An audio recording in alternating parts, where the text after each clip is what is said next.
Chapter 794 Fighting a Kraken. Michael flew toward the demon's grave without taking a break. Some of the people in Azair noticed a black streak in the sky due to Michael's spell. The sea stretched endlessly, going past the horizon. A sparkling blue blanket covered everything as far as one could see. It was a rolling, rollicking blanket, teeming with life. The salty smell was so strong that one could taste it dancing on one's taste buds. Vidora enjoyed the sight around them. The ocean itself looked like an enormous pool of wonder. It was exceptionally blue that day with a slight green undertone. Simply put, the sea seemed calm, but the storm was on the horizon. Although the ocean looked calm and serene, Michael sensed powerful creatures swimming deep under the water in his environmental scanning. "Be on alert," Michael warned Vidora. Sarba had keen senses, but it wasn't as developed as Michael's environmental scanning. It took Sarba a few minutes to sense the threats lurking under them. Ayag saw a silhouette of a giant creature deep within the ocean. She could swear she felt it was staring directly at her. "Hey, Ghost. Something is in there," said Ayag. "I know. Let's just ignore it," said Michael. The unknown creature was at the fusion stage. With its enormous size and buddies surrounding it, battling the creature would just be a waste of time and energy. Besides, Michael wasn't here to terrorize the sea creatures. Instead, he wanted to reach the demon's grave without a battle. He quickened his pace and put a safe distance between himself and the creature. The more he flew toward the demon's grave, the darker and worsening the weather became. He was warned of the weather and the powerful creatures lurking in the sea around the demon's grave.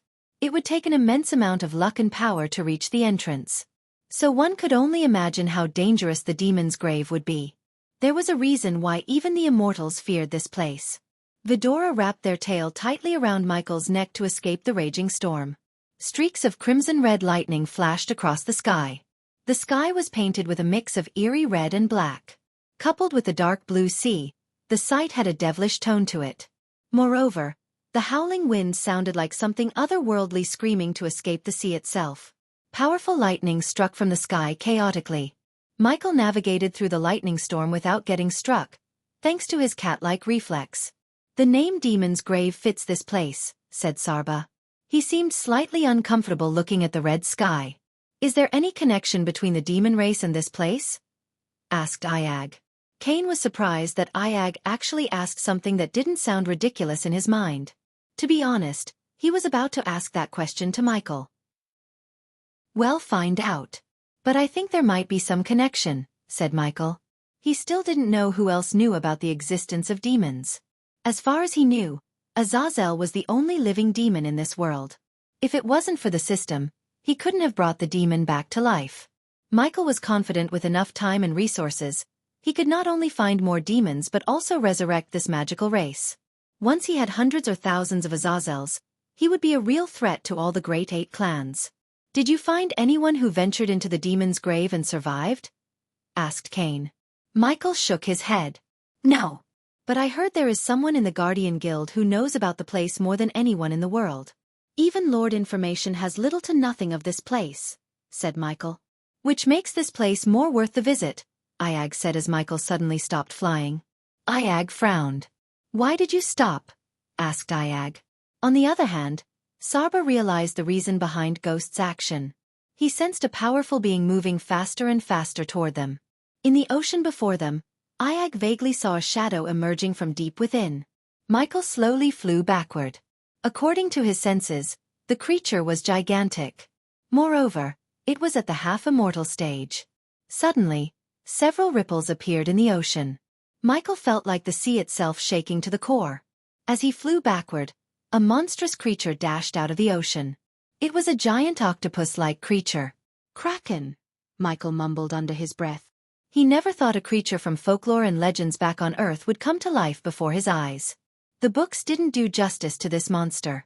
Compared to its size, Michael looked puny. It had countless tentacles that could destroy a Man-O warship with a single swipe. The monster roared viciously. Its roar sounded louder than any thunderclaps Michael had ever heard.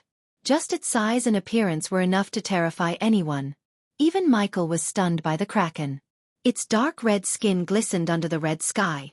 A putrid smell nauseated Sarba's senses.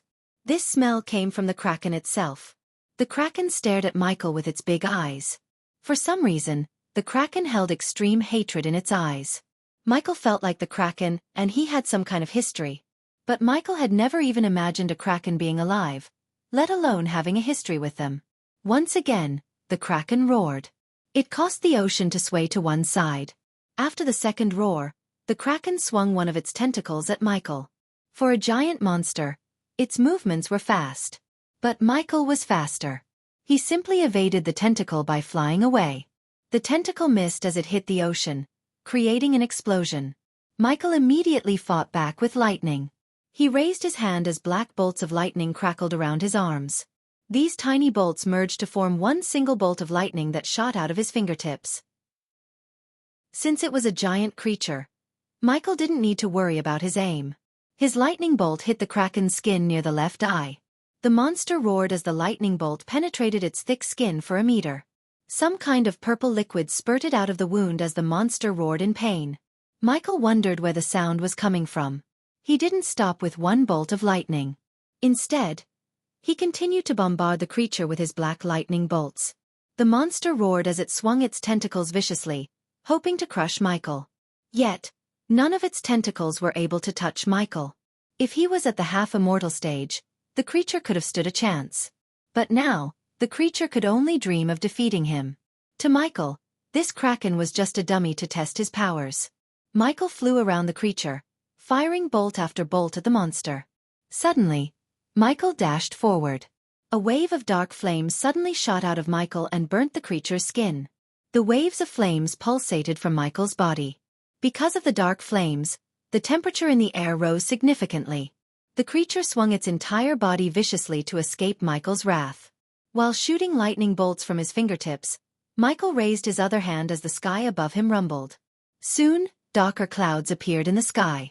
Ayag raised her head as she saw several boulders materializing in the air. Suddenly, they were lit with crimson-red flames. He finally cast his meteor spell to end the monster's pathetic life. At that moment, 5 large meteors soared through the air toward the Kraken. Saba heard a sizzling noise in the air as he smelled a strange burning smell. It took a few seconds for the Kraken to see the meteors. The creature roared. But this time, the roar was tinged with fear. The creature tried to submerge under the water as Michael fired a lightning bolt at its eyes. A splash of white goo spurted out of its eye. The creature was stunned by the attack. Utilizing this moment of stun, Michael brought down the meteors upon the Kraken's head. Upon hitting the creature's head, the first meteor exploded into fiery bits and pieces. Purple blood splashed across the sea and floated on the ocean. The second meteor muffled the Kraken's roar. This time, the creature's skull was caved in. Even the ocean's surface was on fire because of the spell. At last, the third meteor hit the Kraken with enough force to turn its head into a purple mush. The Kraken let out a miserable cry before falling down into the ocean. "You sealed your fate when you decided to attack us," Ayag snickered. Michael immediately dashed at the creature before cutting down chunks of flesh from its body. In addition, he scooped up the purple blood in a large glass mug for his alchemy experiments. Even though the creature was injured too much to fight, Michael didn't hear any notifications from the system. It meant one thing: the monster was still alive. Michael slowly flew toward the creature's mushy head. He hovered right between the Kraken's eyes. For a moment, Michael remained silent. He respected the monster, although it chose to attack him and died a pathetic death. He raised his hand slowly and pointed his fingertips at the creature. Soon, a thick black bolt of lightning fired out of his fingertips. When the bolt hit the monster's already damaged head, it exploded into a purple mist. Michael flew upward in a blink of an eye, avoiding all the purple blood and pieces. Finally, Michael heard the system's notification in his head. He felt pity for the creature and almost felt bad for slaying such a majestic monster. But the Kraken left him no choice. Deep down, Michael started to learn about the dangerous lurking in the ocean. He knew this was just a start, and more threats would be on his way. After taking a deep breath, Michael continued his journey toward the entrance. Chapter 795 Intelligent Bat. After killing the Kraken, who was at the half-immortal stage, Michael received 1 million experience points.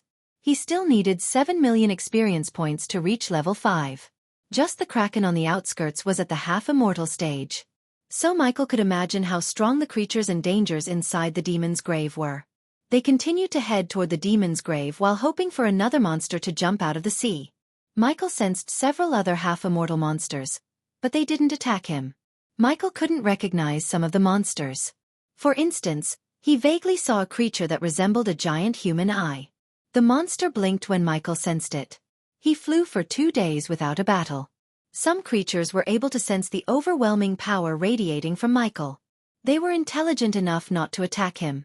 On the 3rd day, Michael was flying with Vidora expecting trouble. He couldn't tell if it was morning or evening. Everything looked the same in the ocean around the demon's grave. The area looked as gloomy and eerie as ever. After flying for a few hours, Michael noticed violent ripples in the sea. He slowed down as he sensed a fusion stage monster before him. Water splashed all over the place when it dashed out of the sea. This red monster had a large spherical body crowned with horns that floated slowly through the air. They had a single blue eye over a large mouth which was persistently twisted into a Cheshire cat-like grin, showing a series of nasty teeth and a brownish interior. The monster immediately belched a ball of blue lightning while creating tiny monsters similar to it from the back. These tiny monstrosities flew toward Michael, making some kind of cackling noises. A lightning bolt shot out of Michael's fingertips at one of the tiny monsters. When the lightning bolt hit the tiny monster, it exploded with enough force to push Michael back several meters. Vidora was almost thrown out of Michael's shoulder. Quickly, they crawled into Michael's armor. At that moment, the ball of lightning reached Michael. Before it could hit Michael, the responsive shield appeared around Michael, saving Michael from getting blasted off. The lightning ball exploded upon hitting the responsive shield. To Michael's surprise, he got no experience points for killing a tiny monster. He sensed several other monsters moving toward them due to their battle. Hence, Michael decided to end this battle sooner than later. He immediately cast the Ring of Fire to burn down all the tiny monsters at the same time. The dark flames pulsated in rings around Michael. One by one, the creatures exploded. Unfortunately, the big monster was way out of the flames' reach. Hence, it escaped the dark flames. The sky was lit with bright flashes as the creatures exploded like bombs. The big monster created more of them as fast as Michael killed them. Since these tiny creatures gave him no experience points, Michael decided to kill the big one. In a blink of an eye, Michael evaded the lightning ball and dashed at the monster using a lightning dash. Michael enveloped himself with the dark flames on his way. When the creature opened its mouth to belch another lightning ball, Michael moved his body, facing the ocean, and shot through the creature's mouth like a bullet. The creature howled as one could see a hole on the other side of its mouth. The creature hovered aimlessly in the air, making groaning noises. Michael did not wait till the monster bled to death. On the contrary, he bombarded the monster with lightning bolts. He cast the Ring of Fire once again to burn the creature to a crisp. The monster couldn't stand a chance against 2 of Michael's spells at the same time. As the creature was burning, the air reeked with a strange putrid smell. Michael immediately unsheathed his swords, cutting a few chunks of flesh and scooping down its bluish blood as samples. With these samples, he might be able to figure out the origins of these monstrosities. Ding! Congratulations to the host for killing a fusion stage level 4 monster. The reward is 500,000 experience points and 10,000 badass points. Michael heard the system notification right before the creature fell into the ocean. Most of its body was charcoaled by the dark flames. The surface turned dark gray as the creature dissolved in the salt water. Is it over? Saba craned her head out of Michael's armor. We should have fought that ugly. Ayag put her head out again and snickered at Saba. Although Vidora was at the soul refining stage and just a few months of cultivation away from hitting the fusion stage, their physical body remained small. The system needed to be at level 9 to learn more about Vidora and the reason behind their small physical stature. For now, Michael had bigger things to worry about than Vidora's physical transformation. Nightmare went through his metamorphosis when he reached the body strengthening stage. Ever since then, he had been growing up to be a big dragon. However, Vidora remained almost the same as when they were hatched from the egg. Due to their small physical body, fighting other monsters was tough even though they had the cultivation power to do so. Moreover, they didn't have powerful offensive abilities yet.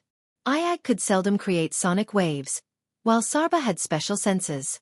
Other than that they had nothing. On his way forward, Michael battled a few more monsters similar to the one he had fought earlier. He killed them all within a few moments. To him they were just practice dummies. But the closer he moved to the demon's grave, the stronger the monsters became. Even the fusion stage monsters had such ferocity and ruthlessness. If Michael had been at the half-immortal stage, he would have been in trouble. On the night of the third day, Michael thought about taking a bit of rest. Since they had no island or a place to land, he had to stay in the air and replenish his energy. By the time Michael stopped flying, Vidora had fallen asleep. Michael flew above the clouds to see the crimson-red sky above. He wondered what made the sky remain blood-red around the demon's grave. For some strange reason, he had a feeling that a massive war had taken place here. The moon glowed in the distance, but instead of sparkling blue light, it radiated blood red. Despite the monsters around him, Michael stopped flying to take a break. He took out a few snacks and refilled his belly. Then, he drank some potions to replenish his energy. He still didn't feel like absorbing the arch-energy crystals in his system storage. While he was gulping down potions, he saw a black line on the horizon. The line moved past the moon. A few seconds later, the black line grew bigger. He looked closer at the thing to see a giant bat flying toward him. It was just as dark as midnight. Except for its razor-sharp white fangs, everything else was black. Surprisingly, the bat was at the fusion stage. The bat didn't back off even after sensing Michael's cultivation stage. This bat was either powerful enough to fight him or extremely stupid to pick a fight. The closer the bat got, the bigger it looked. It casts a giant shadow in the clouds. Without slowing down, the bat dashed at Michael with its claws open. To Michael's surprise, the bat cut him in the elbow before he could dash away. For a monster at the fusion stage, it was extremely agile and fast. He felt a sharp pain in his shoulder for a moment. Then, the APD injected a healing potion into his bloodstream as the wound closed up in a blink of an eye. The bat viciously tried to cut open Michael with its razor-sharp claws. It didn't use any spells or energy attacks but just raw brute strength. Michael swayed his body left and right, evading the claws. He flew around the bat, firing lightning bolts. But the bat barrel rolled and flew away, escaping each and every lightning bolt, which surprised Michael. His lightning bolts were faster than any sniper's, yet the bat evaded it without breaking a sweat. The bat produced a strange clicking noise as it flew around Michael. Michael immediately cast the Ring of Fire because it was an area-off effect spell rather than a precision spell like Ignitia. A wave of dark flames shot out of Michael's body. The cold weather became hot as the temperature in the air rose up. The bat screamed but flew high and swung his body, comfortably evading the flame wave. It kept a safe distance from Michael instead of flying toward him, which showed Michael the bat's intelligence. Michael continued to attack the bat while trying to figure out its weakness. Since it was as fast as him, there was no point or use in casting the meteor spell. The bat proved to be a challenge, even for an immortal. This bat's intention didn't seem to kill him but to exhaust him and his energy. The bat studied Michael's strategy and spell. It was adjusting its battle tactics according to Michael's battle prowess. As they continued their battle, more and more monsters moved toward them. Michael prepared himself for an all-out battle. "I can hear some kind of weird noise from the bat," Saba whispered to Michael. But Michael didn't hear a sound. Yet again, Sarba's senses were more powerful than Michael's. "Echolocation," Michael mumbled. "Occasionally missing content. Please report errors in time." Chapter 796 Nearing the Demon's Grave. "The bat is using some kind of noise to move around," said Sarba. He heard a low-pitched whistling noise coming from the bat. Because Michael was born on Earth, he knew about bats. Of course, he didn't do masters on bats, but he knew enough to know the bats navigate using echolocation by emitting high-frequency sound pulses through their mouth or nose and listening to the echo. "Wait a minute. I have an idea." Ayag quickly lifted her head from his armor. "Grgh." Ayag growled as though she was trying to belch out something. Michael knew what she was trying to do and gave her the time. He fired flame waves to keep the bat away from him. It took Ayag a few minutes to produce a sonic wave. Michael only saw a ripple in the air but didn't hear anything. However, the bat screeched. It sounded like it was in sudden pain. The bat dived down clumsily. The sonic waves messed up with its high-frequency sound pulses. "Fuck yeah! It worked!" Ayag shouted with excitement. Michael used this opportunity. He immediately fired a bolt of lightning that hit the bat right in his belly. The bat screamed in pain. Blood spurted out from its belly. However, the app's skin was surprisingly tough. Even Michael's black lightning bolt was able to penetrate the skin a couple of inches. Michael hit the bat a couple of more times. Unfortunately, when he tried to fly closer and use the dark flames, the bat steadied itself. It quickly flew away from Michael. Meanwhile, Ayag jumped back on Michael's shoulder. Her eyes glimmered with excitement and confidence. This was the first time in a long time Ayag felt such excitement. It felt like something awakened inside her. "Come here, you fucking overgrown rodent," Ayag shouted. The bat returned her snicker with a roar. It kept flying around Michael, hissing like a snake. Since the bat had recovered from the sonic waves effect, it managed to evade Michael's lightning bolts. "Get me closer to the bat," Ayag ordered Michael. He liked the confidence in Ayag's tone. Granted, Michael could have found a weakness using the system and killed it even without the system. However, now he wanted Vidora to fight the bat. He would provide the needed support. Michael flew behind the bat faster than before. The bat was fast, but Michael was faster. If Michael wanted to close the gap between them, he could have done it. Considering Vidora had to fight the bat, Michael kept a safe distance. Keeping Vidora safe while battling the bat was Michael's first priority. The bat flapped its wings as hard as it could to boost forward. Any normal man would see nothing but a blur in the sky because of the bat's speed. "Just a bit closer," Ayag said. Her throat radiated a dim glow. In a blink of an eye, Michael closed the gap between them as Ayag opened her mouth, firing a sonic wave. The bat screeched as it knew what was about to happen. Compared to earlier, Ayag's second sonic wave was a couple of times stronger. The sonic wave immediately disoriented the bat. It groaned, flying clumsily in the air. To Michael's surprise, Ayag quickly shot another sonic wave.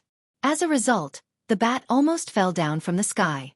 Michael turned his gaze towards Sarba and Kane, expecting them to do something. Contrary to his expectation, they did nothing. Hence, Michael had to finish the bat. He couldn't drag the battle for long because of the other monsters around them. The arch-energy crystals and pills in his storage weren't unlimited. While the bat was clumsily flying around, Michael raised his hand as a bolt of lightning shot out of his fingertips. The lightning bolt hit the bat in the wings. He aimed the bat's wings as which seemed the softest part of its body. The lightning bolts created several holes in the wings. Soon, the bat started to roar in agony. He quickly flew closer to the bat and cast the ring of fire once again. Thanks to Ayag's disorienting sonic waves, the bat couldn't escape the flame waves. The dark flames burnt its wings. Smoke radiated from its body, along with the smell of burning air. Michael quickly jumped on the bat's body and grabbed its half-burnt wings. The bat screeched as though it was trying to call for help. Ayag seemed exhausted after producing 3 consecutive sonic waves. 3 was her limit. Luckily, Michael did not need Ayag's help anymore. He grabbed the bat's wings and pulled them toward him. The bat screeched as Michael slowly ripped its wings. Blood spurted out from the joint where the wings met its body. Even Michael couldn't rip its wings off so easily. His muscles and veins under the skin bulged up. He could toss a stone weighing a ton simply but had a difficult time ripping off its wings. The bat flew backward and upside down to shake him off, yet Michael stood firmly on its back. Eventually, the wings slowly started to come off of its back. The blood spurted out of its back stank to high heaven. Finally, Michael let out a roar as he tore off the bat's wings completely. The bat roared in pain as blood oozed down. Without its wings, the bat lost control of its body. It began to dive down toward the ocean, but Michael grabbed the bat by its neck and flew upward. The bat's eyes burned with rage. It tried to rip Michael apart with its claws. Michael let go of its neck and grabbed the bat's claws. The two of them made direct eye contact. Unlike the bat, Michael's eyes were as calm as still water. He just had a smile on his face. Michael locked his hands with the bat's claws, slowly squeezing its claws. Ayag hissed as she heard a sickening crunching noise coming from the bat's claws. Michael crushed the claws with his bare hand to make the bat suffer. He was simply annoyed by the bat. Suddenly, Michael's eyes turned pitch black as the dark beams shot out from his eyes. The bat finally stopped moving. In its head were 2 large holes where the dark beams went through. Michael looked at the bat from head to toe as the dark beams cut the bat in half. He tossed one half into the sky above, quickly cut a chunk of flesh, and scooped up a blood sample from the other. By the time the second half of the bat reached him, he cast the ring of fire to burn the body to ashes. Ding! Congratulations to the host for killing a fusion stage level 5 monster. The reward is 500,000 experience points and 10,000 badass points. He heard the system's voice in his mind. Before Michael could rejoice about the experience points, he noticed another bat flying toward him. Looking at the bat, Ayag slowly raised her head. "I'll take care of it," Michael simply said. He was nonchalant. Slowly, the area around Michael darkened. He waited for the bat to come closer, and when it did, Michael cast the Silene's spell to slow down the time itself around him. The bat didn't even realize it was trapped in a time-slowing bubble. Michael immediately cast Ignitia, the Ring of Fire and Eyes of Doom at the same time. He went all in to finish the bat. All the spells hit the bat, ending its life in an instant. His power almost reached the peak of the immortal stage. The bat simply stood no chance against Michael. Plus, it was trapped in a time-slowing bubble where the bat couldn't react in time to avoid the spells. Ding! Congratulations to the host for killing a fusion stage level 6 monster. The reward is 500,000 experience points and 20,000 badass points. Even Sarba and Ayag were surprised by what just happened. One moment the bat was reaching out to claw Michael, and the next, it fell down, burnt, and cut. After Michael had killed the bat, he sensed several monsters moving away from him. They were intelligent enough to back off. The cloud of darkness freaked out the weak-willed monsters. They may have been strong in terms of cultivation, but they possessed a weak resolve to fight. Hence, they flew away from Michael when they saw the cloud of darkness. Instead of chasing them down, Michael continued to head toward the demon's grave. If he wasted his energy hunting them down, he would be at a disadvantage after entering the demon's grave. Judging by the monsters he had faced till now, he could only imagine how powerful the monsters inside the demon's grave would be. Michael cracked his neck before heading out. He slowly flew toward his destination, enjoying the sight. After 3 days, he had grown accustomed to the eerie red atmosphere and the monsters lurking under the sea. The following day was uneventful. He faced a couple of monsters, but they all ran away after sensing his power. At the end of the 4th day, Michael noticed a tear on the horizon. The realm tear glowed like a bright green star on the red horizon. According to the map, the realm tear was still 2 days' journey ahead of him. He stopped in the sky to look at it for a few moments. Even from miles away, Michael was able to sense a strange energy radiation from the realm tear. This feeling was similar.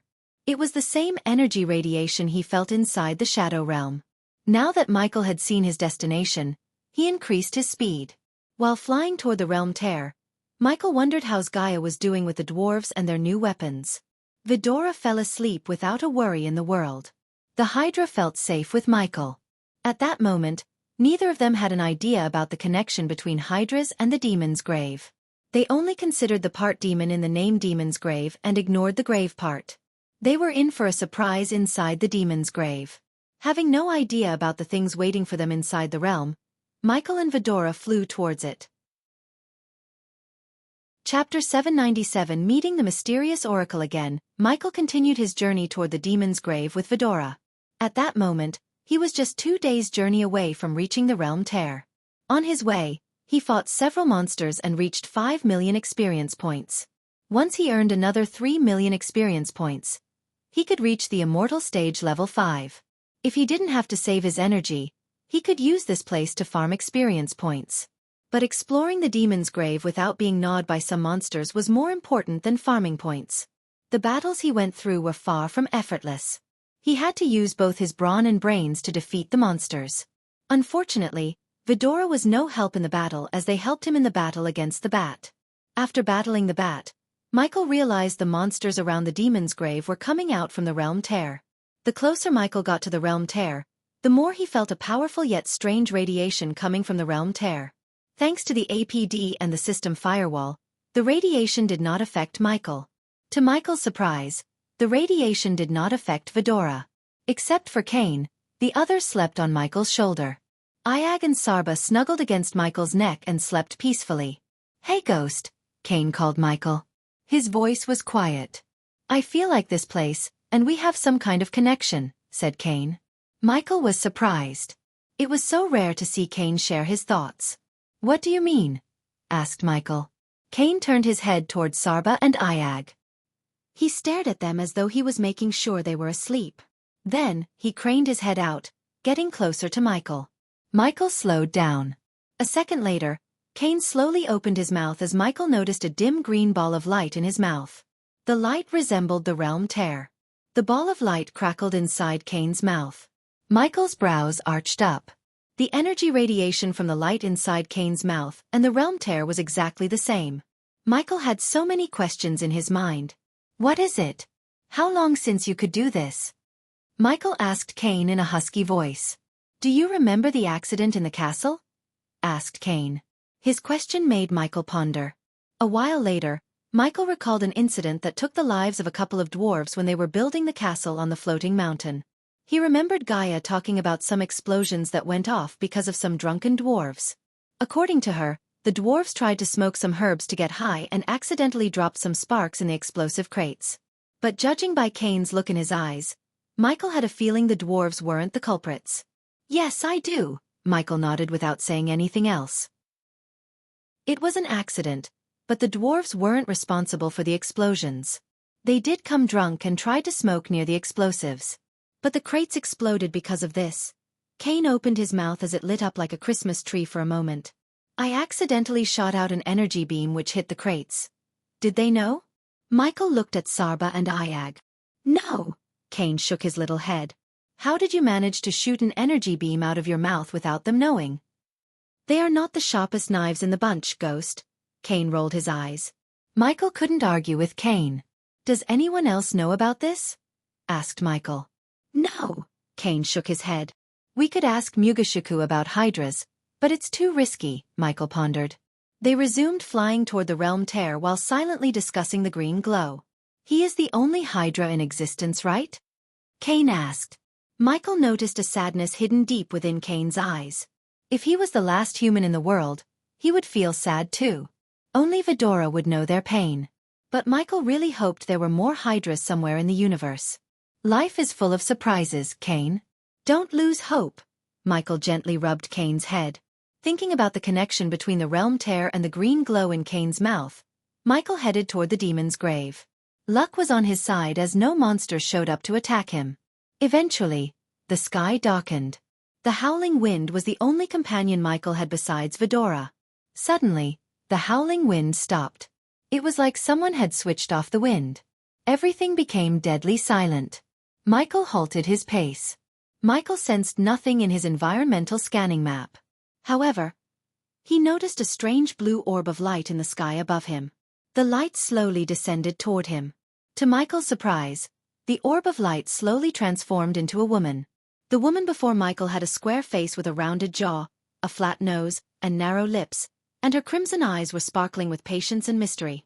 Her curly long black hair fluttered in the air as she descended from the sky like a goddess wearing red silk robes. The golden nose stud and the piercing in both her ears added a certain charm to the woman's grace. In addition, she wore Rudraksh bead mala around her neck while a red bindi occupied the center of her forehead. If Diana was here, she would instantly remember the woman. She was the same mysterious oracle who visited Diana and lifted the curse on Diana's soul 2 years ago. Read chapter 243 to refresh your memories. To this moment, Michael couldn't sense the woman in his environmental scanning. Moreover, the woman radiated no energy. But she was the farthest thing from a commoner. Any oblivious man would drop to his knees and worship such a graceful woman. Just looking at her soothed Michael's mind and soul. For a few moments, Michael just stared at the woman without uttering a word. I've been waiting for you, Michael, the woman said. Her voice sounded like the perfect melody that mesmerized the soul itself. It took a moment for Michael to realize what he had just heard. He was speechless. How could a strange, mysterious woman call him by his real name? Except for Gaia, no one knew his name in this world. Yet somehow, this woman called him by his name. I know everything about you, Michael, the woman continued. Fortunately, Vidora was deep in their sleep. I couldn't say the same about you, said Michael. How did you know my name? The woman smiled. As I said, I know everything about you, Michael. Your past, your present, and your future. Not everyone could revisit the remnants of their past. Michael creased his brows as the woman continued. The armor pieces aren't the only things that survived your time array. Michael. There are things you cannot reset, said the woman. She kept surprising Michael. For some reason, Michael didn't feel threatened by the woman even after she revealed his darkest secrets. He wondered whether she knew about the system's existence or not. This place is one of the few things your past self left behind. Now it's your responsibility to fix your mistakes. What do you mean by mistakes? Did I cause all this? The demon's grave has existed longer than 2 decades, said Michael as the woman smiled. You really think your past self existed 21 years ago, don't you? Asked the woman. Michael agreed inside. When he came to this world, Abraz was 21 years old. So Michael thought the Dark Lord reset the universe 21 years ago and, thus, became an infant. But he doubted his theory after hearing the woman's tone. Michael had a hard time doubting her when she was able to call him by his real name. Then when did my past self exist? Michael questioned the woman. 5,000 years ago. Everything that happened in your life until now already happened 5,000 years ago, said the woman so calmly. On the other hand, Michael's mind went blank. He was stunned to the core. The woman gave Michael a few minutes to get his thoughts together. But it doesn't matter how long ago your past self lived. Because of what you did, so many lives have been affected. Entire races have been wiped off because of you. Now you have the chance to fix everything. Well, most of it, said the woman. You have a second chance in life, Michael. Do not let hatred and anger consume you. Life is more than being a god and wiping out your enemies. Even enemies can become your friends if you show them compassion, Michael chuckled. Tell that to my enemies. They are the ones who want to kill me. Why don't you ask them to show some compassion? Asked Michael. Because they are not the danger you are. Michael went silent. The woman gestured at Michael to follow her. Since he felt no threat from the woman and wanted to learn more about himself from her, Michael followed her behind. Who are you? Finally, Michael asked the woman about her origin. Instead of an answer, she just smiled. One day in the future, you will know the answer to your question. The time right now is yours, said the woman. You said the demon's grave was created by something I did. What did I do? Asked Michael. Why did you reset the time? Instead of answering Michael, she asked him a question. Michael took a deep breath. He knew that to get more answers, he needed to answer the woman. Plus, he didn't think lying to her was the right move. Hence, he answered her truthfully. I think it has something to do with Gaia. Would you say you did that for love? Asked the woman. Michael nodded his head after a while. You reset the entire universe for love, but there are many kinds of love, Michael, said the woman. I'd greatly appreciate it if you stopped talking in riddles. Michael kept his tone as polite as possible. He did not want to piss off the only person who could give him some answers. Furthermore, she seemed like a being beyond the cultivation stages. Even the system couldn't grasp how powerful she was. I can only give you guidance, Michael. This is your book. So it's you who should write the chapters. Chapter 798 Demon Skeletons. Apparently, I wrote some chapters and have torn them apart, Michael joked. True, but you got new pages to write something different this time, said the woman. You didn't tell me who you are. At least tell me why you are here. The woman stopped floating toward the realm tear. Instead, she turned her calm gaze at Michael. Her gaze swept across the ocean around them. Michael felt a strange energy pulse followed by a ripple in the ocean. You won't be bothered by the creatures anymore, the woman's words surprised Michael. Although he still had to test her words, he didn't think she was lying. After all, she did not need to lie to him about anything. Also Michael, her gaze fell on Michael once again. Michael felt like her gaze was piercing his soul itself. Every family will have its share of flaws, but just one family is what we have, said the woman. Her gentle words echoed through the sky.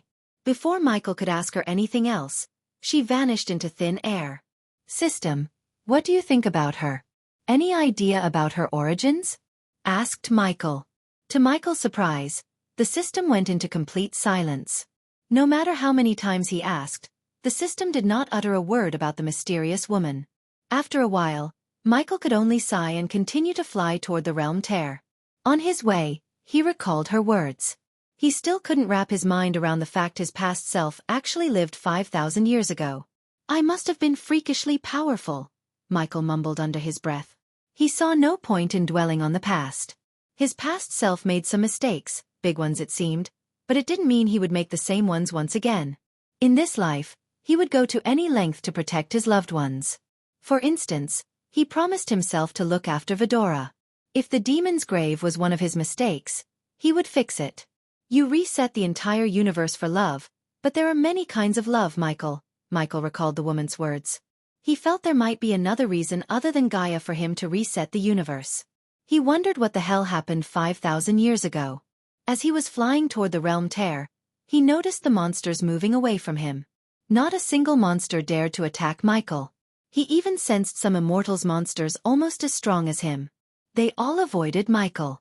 Now he realized why even the immortals dared not to visit the demon's grave. If it wasn't for the woman, he would have had to fight all these monsters. With his speed, the realm tear got closer and closer to him. When he eventually reached the realm tear, he was stunned. He expected a tear in the space for 6 feet or something. But to his shock, the realm tear seemed at least 70 feet from top to bottom. He looked small in front of it. Moreover, it radiated overwhelming energy. What the hell? Ayag finally woke up from her slumber. Her eyes went wide when she saw the realm tear. Michael felt a strange force pulling him into the tear. "Are you guys ready?" Michael asked Vidora. "We were born ready," Agay said with excitement tingling in his spine. Finally, Michael stopped resisting the pull and let loose of his body. The realm tear pulled Michael inside as he disappeared into the tear in a blink of an eye. Everything became blank to Michael. He closed his eyes because of the glow. Feeling the pull, Michael remained with his eyes closed. Vidora snuck back into Michael's armor and clenched the robes tightly. They traveled within the tear for an unknown amount of time. Eventually, Michael sensed the brightness dimming down. Suddenly, he felt a powerful pull. Before he could open his eyes and react in time, he fell into a soft grass field with a thud. Michael slowly opened his eyes to see a murky swamp before him. Everywhere he turned, he saw nothing but ancient cypress trees looming out of the murky water. Their brittle bark was weathered and pitted, scored by the marks of nature and man alike. They seemed to have stood the test of time and won. Any oblivious man wouldn't dare venture this deep into the demon's grave anymore. Only the very foolish or the very brave. Or someone with godly powers. Here and there clumps of moss clung desperately, filling the moist air with the scent of decay. The grayish mist covering the swamp added an extra creepiness to the place. Michael picked himself up. His black armor turned brown by the mud. He ascended to the air, but gravity pulled him down back to the swamp. The ground felt semi-solid and gooey. He moved 1 inch, and his feet went 2 inches deeper into the mud. Flying was the quickest route out of the swamp. However, when he tried to ascend toward the sky, a powerful force pulled him down. "System, can you do something about gravity?" Michael turned to the system for its help. "No can do. The system level is too low to change the rules of the demon's grave," said the system, making Michael roll his eyes. "So you are useless?" Michael sighed. The system did not give Michael an answer as he slowly tried to move forward through the swamp. The smelly water was up to his waist. He couldn't help feeling some weird things brushing past his legs underwater. "Hope they are fish," Michael mumbled. His environmental scanning map went haywire for some reason. As a result, he was unable to sense the creatures around him. Just a few minutes into the demon's grave, he was already in a bind. But the swamp was far from something that could stop Michael. He looked at Vidora, who sat atop his shoulder. "Try to fly ahead," said Michael. He wanted to know whether gravity affected only him or also Vidora. Vidora murmured before flapping their tiny wings. They hovered in the air and remained in the air without being pulled by gravity. "So it only affects me," Michael mumbled. "Fly ahead and keep me posted," said Michael. "But don't fly too far from me." Vidora nodded and flew away.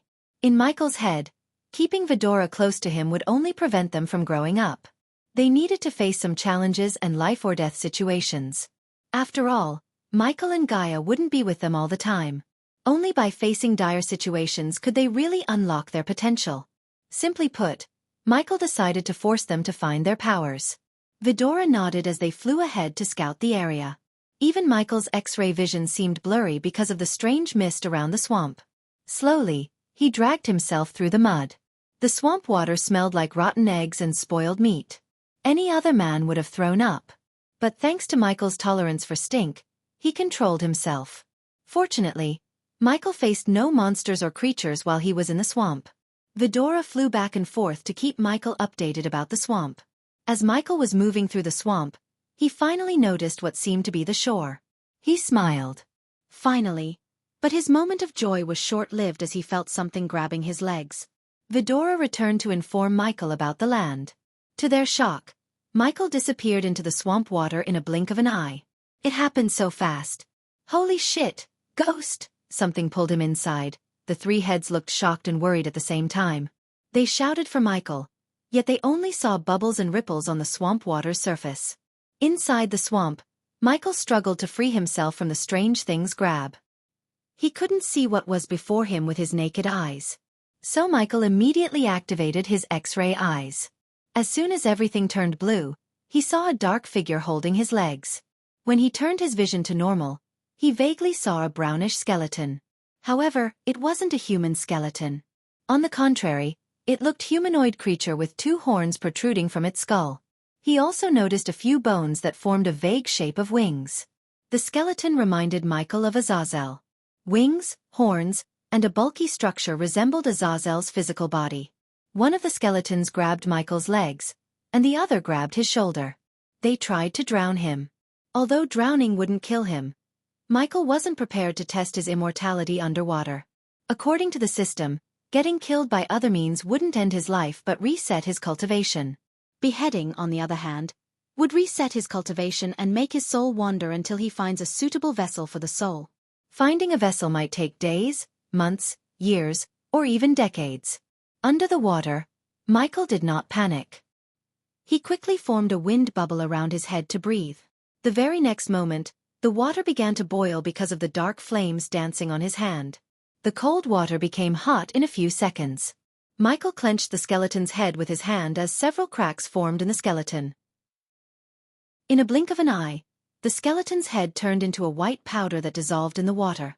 After taking down the skeleton that was holding his shoulder, Michael turned his focus onto the one grabbing his leg. The dark beams shot out of his hands, creating a sizzling sound. They penetrated the skeleton as it exploded into bits and pieces. Surprisingly, Michael didn't receive any badass points or experience points for taking down the skeletons. System, did you forget something? Michael talked to the system in mind. They are already dead and weak as hell. Why do you expect experience points and badass points for killing such pathetic monsters? The system growled. They didn't feel weak, Michael replied. Mere weak monsters couldn't have pulled him down and held him underwater for a minute. Unlike the system said, they were the farthest thing from being weak. That's because of their innate strength. What did you expect from the monsters in the demon's grave? The system questioned him. Instead of arguing with the system, Michael wanted to escape the swamp water. He hated being watery and stinky. 2 streams of dark fire shot out of Michael's hands and propelled him out of the water like a rocket. From outside, Vidora noticed the water being vaporized by something hot.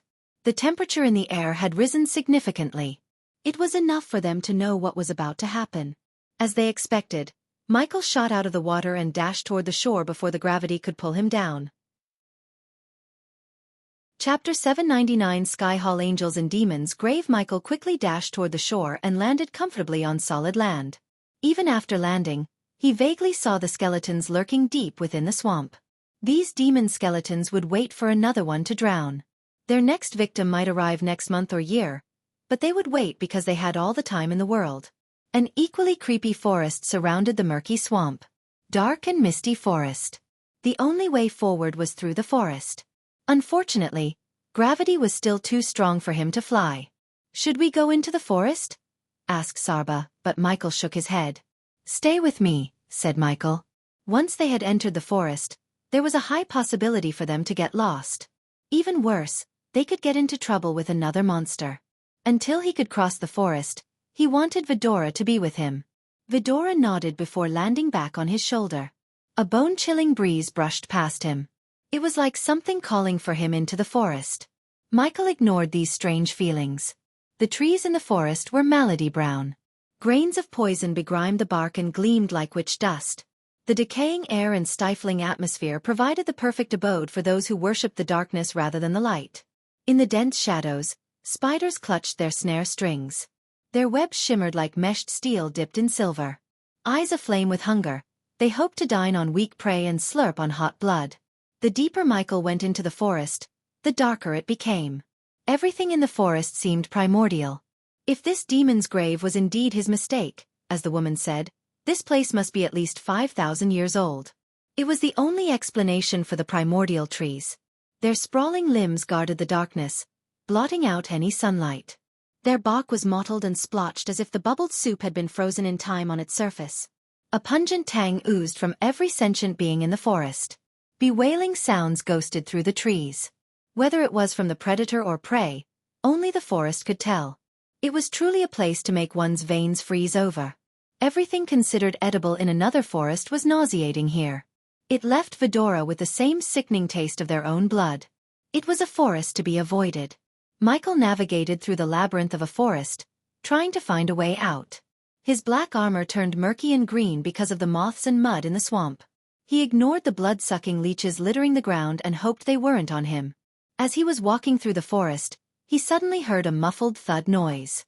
It sounded contrary to all creepy nature sounds. Michael quickly raised his hand as the Mark III grappling hook shot out of his wrist and coiled around the branch above him. Since gravity was too strong, Vidora grabbed Michael by his collar and added an extra boost to the grappling hook. Finally he reached the top. Thanks to the trees being so cluttered, Michael was able to walk on one branch to reach the other. He crouched and strolled without making a sound. Despite being immortal, Michael did not act so brashly. There would always be someone stronger than him until he reached the absolute top. The thudding sound continued to echo through the forest rhythmically. He followed the sound that sounded louder and louder. Eventually, the forest opened up to a circular area void of any trees. The surrounding trees were neatly pruned to prevent someone from looking at the place from above. The thick canopy covered the place, only letting a few rays of light through. To Michael's shock, he saw a portal gate and several people armed to the teeth, digging the ground with some kind of contraption. It looked like a giant spoon that created a thud sound everything it dug into the ground. These men were adorned in light blue armor with angel-like wings made of sharp blades. Michael couldn't see their faces through their masks. With the golden spear in their arms and the wings, they somehow reminded Michael of angels. What surprised him more was he had seen them before. They looked exactly like the one who invaded the Nether Realm. Dalar had to stop bringing undead from the Nether Realm with the portal open because of these people. They are the same men who harvested the undead in the Nether Realm, Kane whispered to Michael while Sarba and Iag remained completely silent. They didn't dare to make a sound that might draw the attention of these armored soldiers. The Angels of the Sky Hall, that's who they were. Unfortunately, Michael did not know. He had a closer relationship with them than he actually knew. Diana, his mother, was one of them. In fact, she led a powerful group of angels. "Look," Sarba whispered as Michael noticed the angels digging a black casket from the ground. The contraption dug the ground deep enough to reveal what seemed to be a burial site. One by one, the angels dragged the caskets out and threw them into the portal behind them. At that moment, Michael counted 11 angels. Surprisingly, they were all at the fusion stage. This piqued Michael's curiosity. A run-of-the-mill organization wouldn't use fusion stage cultivators for grunt work. Since there was no insignia or anything that could be used to reveal their organization, Michael had to move closer. He took out a spider from the system storage and let it crawl toward the angels. "I hate this place. It gives me chills. For me, it's the smell. The place smells like dead." Michael began to hear the angels as the spider crawled closer to them. "I am glad this is the last grave site," Michael frowned. If this was the last grave site, it certainly meant these people were digging up more sites. Whatever was inside the caskets, these people might have hundreds or even thousands of them. No matter what, he wanted to take a look inside the casket. However, alerting these soldiers didn't sit well with Michael. His instincts told him not to kill them, although he could slaughter them quite easily. But easy didn't mean he should do it. Silence. Why do I feel like we are being watched? Suddenly, an angel turned around in Michael's direction. Michael quickly moved behind the bark to hide. The angels slowly walked toward Michael. Their instincts and perception really surprised Michael. He kept a safe distance from them, Yet they somehow managed to sense him.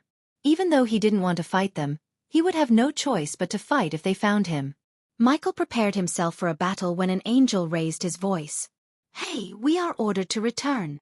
The angels who were on their way to the tree Michael was on halted their steps. "He is asking for us." The voice had a tinge of fear and panic. Luckily for Michael, whoever called them was far more terrifying to make them wait than to find him. Finally, the angels turned back and returned to the portal. At first, one of the angels flicked their wrists as the giant spoon-like digging machine flew straight into the portal. Then, they tossed the caskets behind the machine. Afterward, the angels themselves flew into the portal, disappearing from the forest. By the time Michael decided to move his body, the place was empty. The angels didn't bother to close the hole they dug, which worked in Michael's favor. He leaped from branch to branch and eventually landed on the palace where the portal was a few moments ago. The hole was picked clean. As far as Michael could see, there were no caskets left behind. He looked around the place for a few moments to see if they had left behind something that could be used to unveil their identities. Unfortunately, Michael's search bore no fruit. After a brief moment of looking around, Michael returned to the front of the hole they had dug. This hole was at least 8 feet wide and 15 feet deep. "You can't jump down there," said Iag. She was right. Gravity was too strong for Michael to fly upward again. It was weird and strange, but he could do nothing about it. Hence, he decided to drop one of his drones back into the hole. The drone slowly hovered down into the dark hole. They patiently waited outside to get a glimpse of anything but mud. A few minutes later, when Michael was about to conclude that the angels had grabbed all the caskets, Michael noticed the edge of a casket sticking out of the mud. "Found something," Michael said to Vidora. "A casket?" asked Iag as Michael nodded. "Since you can't jump down and carry it on your back, let us go down there," Sarba suggested. Having no other choice, Michael agreed. After he nodded, Vidora leaped into the hole from his shoulder. They dived down until they reached the drone. Despite their small physical stature, they were blessed with enough raw power to carry the casket in their legs. But first, they had to dig out the casket. "Little help here," Iag shouted. Their claws weren't sharp enough to dig, so Michael shot dark beams out of his eyes to dig out the casket. Vidora flew aside, avoiding the dark beams. The mud turned ashes around the casket. "Careful. Don't hit the casket," said Sarba. Soon, the casket began to shake. Vidora tightly held the casket by its edge and pulled it out of the mud. "Fuck. It's heavy," Iag cussed. The casket was surprisingly heavier than she initially expected. She wondered what the heck was inside. Eventually, Vidora brought the casket back and dropped it with a loud thud. The casket cracked in several places. It was apparent the casket was ancient. But still, Michael was able to see several runes engraved in the casket. He inspected the casket thoroughly. When he activated his X-ray vision, he saw a silhouette of a humanoid being inside. Michael was about to open the casket when he heard twigs and dried leaves breaking behind him. Someone was behind him. Instead of panicking, Michael slowly turned around. Chapter 800 Prank gone wrong. While Michael was in the demon's grave, Sabrina was returning home from Azair. Tired and exhausted by flying all the way to Penn Town. The once salmon and lavender sky transformed into a vast expanse of jet black. The night laid down a blanket of darkness. When Sabrina tilted her head skyward, she could clearly see millions of bright stars dotted on the black sky at night as the thick gloomy clouds shaded over the luminous moon covering its entirety. Penn Town glimmered like a Christmas tree on the horizon. Despite the time, the streets were bustling with crowds and carriages. The baby shower of Princess Catherine and Prince Andrews was a hot topic in the continent. Almost every prominent figure in the world was invited to the event. Usually, coming across a fusion stage warrior was as rare as a four-leaf clover. But that was proven wrong in Penn Town. These fusion stage cultivators arrived at the Penn Town a month early to ensure security. In addition to powerful cultivators, several invisible arrays and runes covered the entire town. These specialized arrays were able to read one's thoughts and alert security if they bore any ill intentions. Only the Empress of Ar had these arrays. But thanks to Rowena, the Winstons could get them. As Sabrina flew toward the manor, she felt a warmth in her body. She didn't freak out as she knew the arrays were scanning her. In the distance, the Winston manor stood majestically glimmering. The servants went all out in decorations. They almost turned the manor unrecognizable. Rare and beautiful flowers waved their heads, welcoming the gates. Special orbs fired light beams, turning the fountain water a colorful rainbow. The servants of Winston Manor noticed Sabrina in the air and quickly bowed. Their eyes glistened with joy because of their young Miss' return. Young Miss Sabrina is back, informed Lady Diana and Lady Imelda. The servants cheered as Sabrina flew straight into the manor through the roof door. Young Missy. As soon as Sabrina landed on the rooftop, she heard a wobbly voice. Surprisingly, she saw Samuel standing before her with his usually neatly combed hair messed up. He looked funny with his nervous smile. Judging by the smell of rum coming from him, Sabrina could guess what made Samuel walk clumsily and smile like a guilty child. Well, Sabrina amused. Are you drunk, Grandpa Samuel? The answer was obvious to Sabrina. Still, she wanted to mess with Samuel. No. Samuel quickly hid the mug of rum behind his back.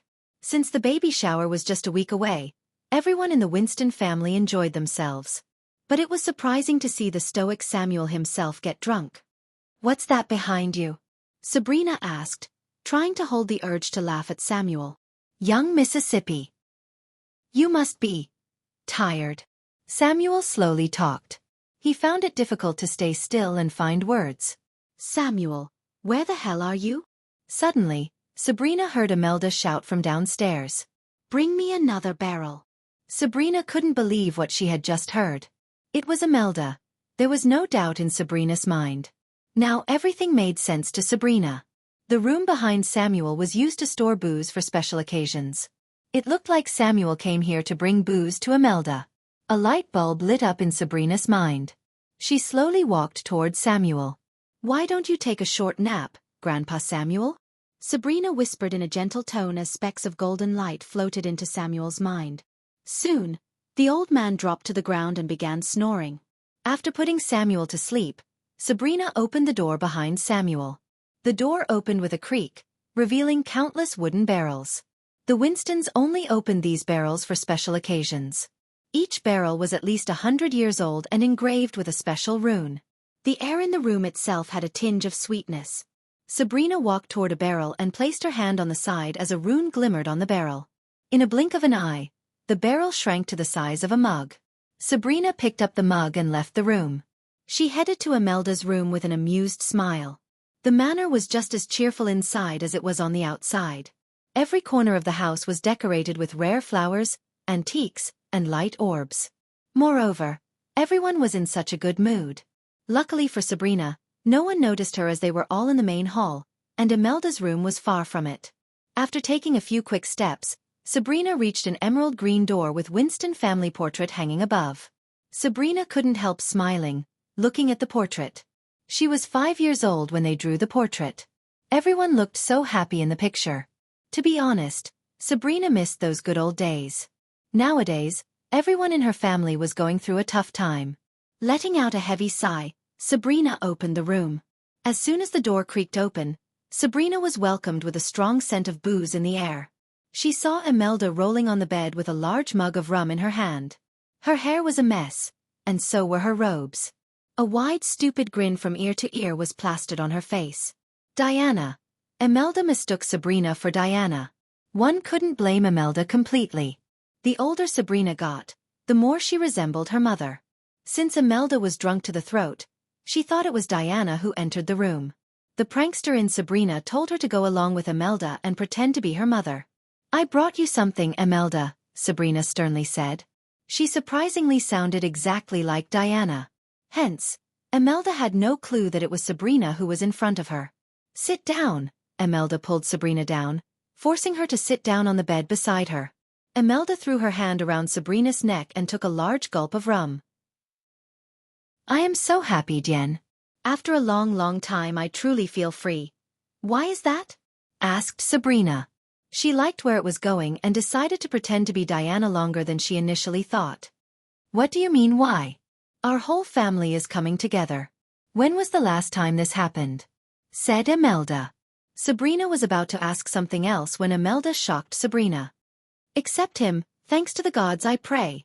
Sabrina creased her brows as Imelda emptied the mug in her hand. I know I shouldn't say this, But he is a curse, Diana. Sabrina was utterly confused. The words that came from Imelda's mouth didn't make any sense to her. I even have to call you Diana because of him. Sabrina's instinct told her to refill Imelda's mug. With a flick of her wrist, she transformed the mug to its original size. Sabria drowned a mug into the barrel and handed it over to Imelda. You can call me whatever you want, Imelda, said Sabrina. At that moment, Sabrina didn't know she was about to be shaken to the core. Good. Imelda raised her mug before gulping the rum down her throat. Foam and rum flowed out her mouth and drenched her robes. Harriet Hunt, said Imelda. For a moment, Sabrina couldn't believe what she had just heard. Harriet Hunt was a legend among cultivators. As a student of Trident Academy, Sabrina studied Harriet Hunt and her adventures. It wouldn't be an overstatement to say Harriet Hunt was the most powerful and strongest cultivator of her time. It was really unfortunate that she and her sisters died in an accident. Even to this day, some people believed Harriet Hunt is still alive. Sabrina was one of them. Why did you call me that? Sabrina frowned. It's your name, silly. Imelda knocked Sabrina on the head. After hearing Imelda's words, Sabrina's mind went blank. Confused and bewildered, Sabrina stared at Imelda. Ever since Sabrina was little, she had this strange feeling that her mother was putting on a mask. After she grew up, it felt like Diana was pretending to be someone else. Although Sabrina had grown used to the feeling, Imelda's words brought up everything Sabrina buried deep within her. I am Harriet Hunt. And who are you?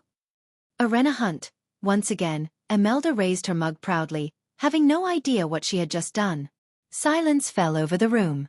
It took Sabrina a few minutes to collect her thoughts.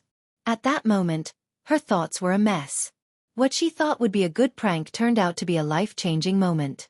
Never in a million years had Sabrina thought her mother was Harriet Hunt. Sabrina stood from the bed and went to the doorway to close the door. Sabrina decided to unveil the secret behind her mother and why she faked her death. Don't you miss our old life? Asked Sabrina. Imelda shook her head. No. I have everything I want here, said Imelda.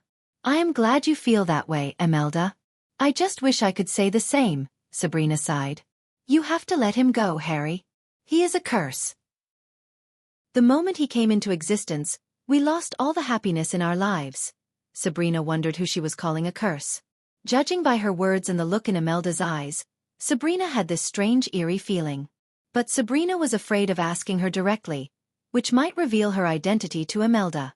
Instead, Sabrina decided to take a subtle approach. She put herself in Diana's shoes and thought about what her mother would say at this moment. He is not a curse, Imelda.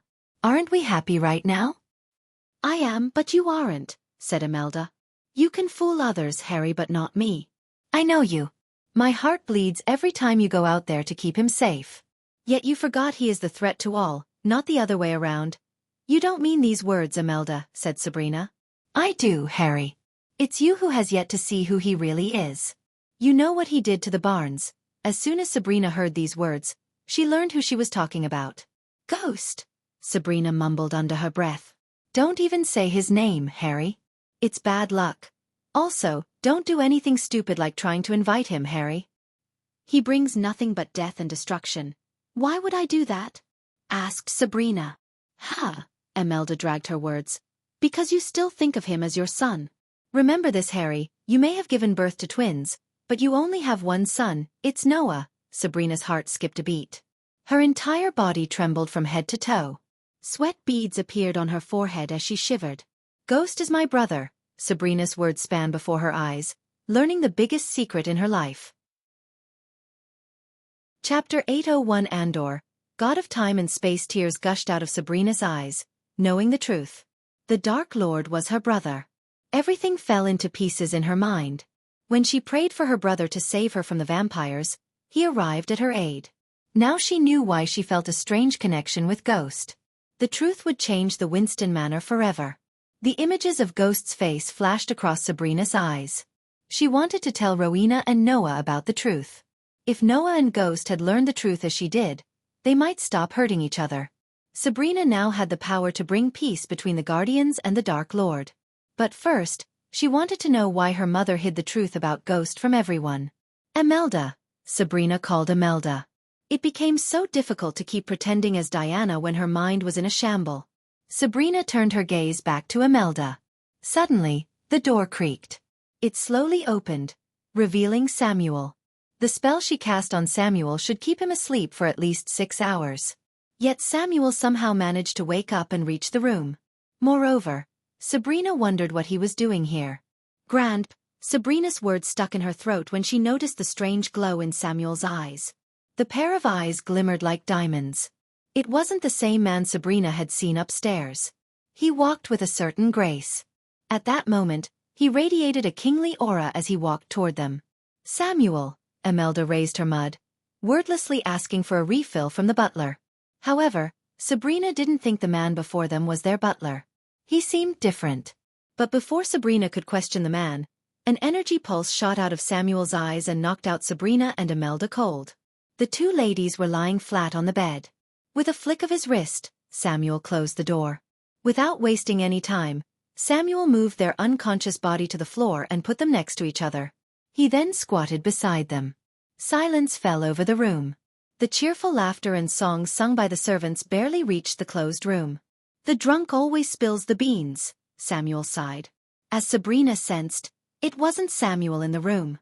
On the contrary, Samuel was possessed by Andreas' sliver of soul.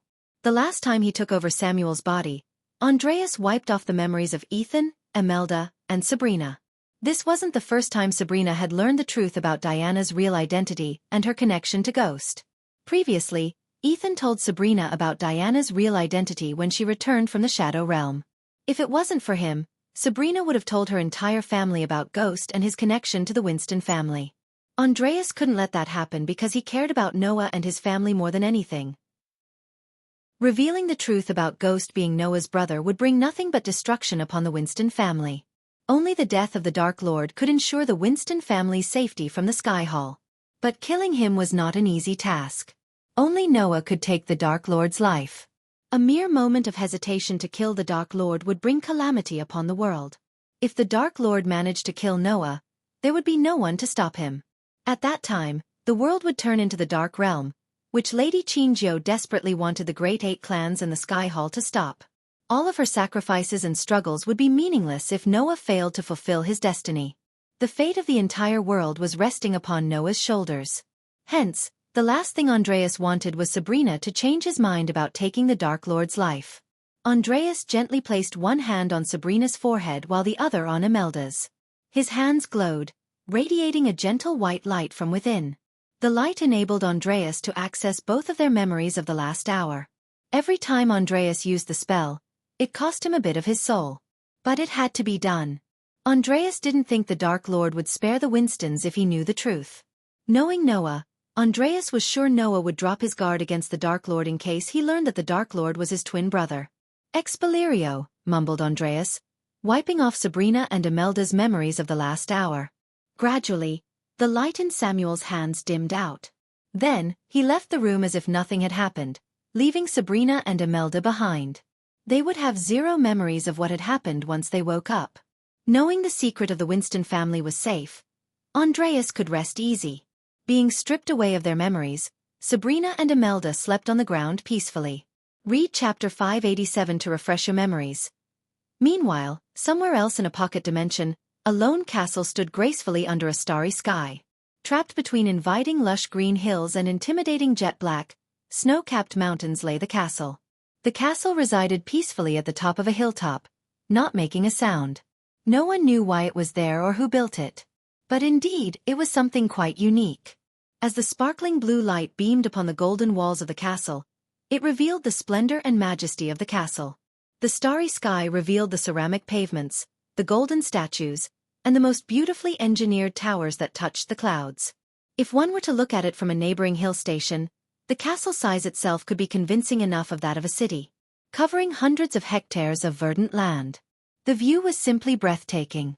Cyan blue lakes fainting the thousands of trees lined up against one another, tainting the land with various shades of blue, red, and whatnot. As much as the golden castle looked grandeur, it was also quite intimidating. Its hundreds of foot-high walls and glistening runes and arrays were enough to scare the most daring of enemies away. Only one being was living inside the castle, a god. Not only in the castle but even in the entire dimension, He was the only living being. He had been in the castle for thousands of years. The inside of the castle was just as grandeur as the outside. Bulky braziers hung from each of the 12 obsidian columns. These columns lit up the lower levels of the throne hall and allowed shadows to play and dance where light could not reach. The illustrations of a golden-haired man on the rounded ceiling danced in the flickering light, while sculptures resembling the man looked down upon the maple floor of this grand hall. A viridian rug ran in a circle around the hall, with 2 paths at the throne and the main entrance, while ribbon banners with adorned embroideries covered parts of the walls. Draperies edged massive, tinted glass windows colored the same viridian as the banners. The curtains had been adorned with gold leaves and embellished borders. In the middle of the throne hall, on an elevated platform, sat a radiant throne made of sapphire and gold overlooking the statues resembling the man sitting on the throne. The man had silver frizzy hair tied in a ponytail, revealing a fresh, gloomy face. Glittering hazel eyes sat narrowly within their sockets, watching wearily over the empty throne hall. Freckles were spread charmingly around his nose and cheekbones. A sword left a mark reaching from just under the right eyebrow, first running towards his small lips and ending above his right eye. This scar kept him awake for thousands of years. While the man was resting on the throne, a cloud of dark smoke rose from the ground before him. He stood up from the throne and climbed down the stairs to reach the ground. Andor. The cloud of smoke talked in a terrifying otherworldly voice. How long do you have to wait for him? The cloud of darkness asked Andor. He has started to build his stupid castle. Compared to the last time, he is progressing much faster than I initially anticipated, said Andor. For some reason, his eyes glimmered with killing intent, and his voice oozed hatred. Just thinking about him made Andor's blood boil. Do you feel the same hatred and anger toward him as you did 5,000 years ago, Andor? The dark cloud asked Andor. No, Andor shook his head. What I felt 5,000 years ago was just a seed. It has grown into a giant tree of hatred in my heart. I want his blood more than I want a way out of this pathetic mortal realm. Patience is a virtue, Andor. As the god of space and time, you should know this more than anyone, said the dark cloud. I have all the time in the world. He made sure of that, Andor snarled. That was his mistake. Now you know everything he would do before he does. A devilish grin emerged on Andor's face. He forgot who controls the time. Soon he would pay the price for it, Andor chuckled devilishly. Every fiber in his goldy body was filled with hatred toward his fellow god, the god of darkness. How could Michael have reset the time without meddling with the god of time and space? Their battle shook the universe itself and created tears in reality. The god of darkness proved to be the most powerful of the two. As a result, he successfully reset the time using Andor's blood. Because Andor was the god of time and space, he was able to escape the time array created by the god of darkness. By resetting the time, Michael closed the portal to the higher realm, the world of the gods. The portal could only be opened again by the one who closed it in the first place. But to do that, Andor had to wait for the god of darkness to get stronger. Certain things must happen to the god of darkness in his life. Otherwise, the timeline would change, and his way out of the mortal realm might become a dream. That was the main reason why the Sky Hall didn't send their entire army to destroy Michael in the first place. Because the Sky Hall was controlled by none other than Andor himself. Chapter 802 The Realm of Gods. Eventually, the cloud of darkness faded out of existence, leaving Andor alone in the giant castle. It was time for Andor to see what his minions were up to. He just raised his hand as a golden beam of light shot out of his hands. Soon, 3 figures emerged from the light. They were in their astral forms rather than physical forms. The moment they came into existence, they fell to their knees. Heavenly Lord Andor, they greeted him with utmost respect and reverence. They didn't even raise their heads to look him in the eyes. These 3 were none other than the 3 elders who planned to enslave Noah, Devdan, Thorfinn, and the Lady in White, Irael. Through these 3, Andor controlled the entire Sky Hall. They served him wholeheartedly in the hope of becoming gods one day. Once the Dark Lord could open the portal to higher realms, they planned to ascend with Andor. What are you 3 idiots doing nowadays? Asked Andor. He didn't bother to hide his disgust toward the mortals. The mortals were pretty disgusting in his eyes. In his mind, the mortals were a disease to the world. If he cared about the world, even for a bit, he would have cleansed the world of the mortals. Unfortunately, Not all the gods shared the same thought about the mortals.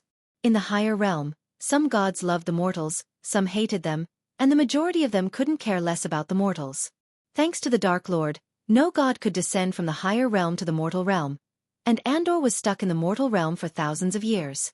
Guiding Noah Winston in his path to be stronger, Heavenly Lord, Devdan answered Andor despite how he was getting treated by Andor.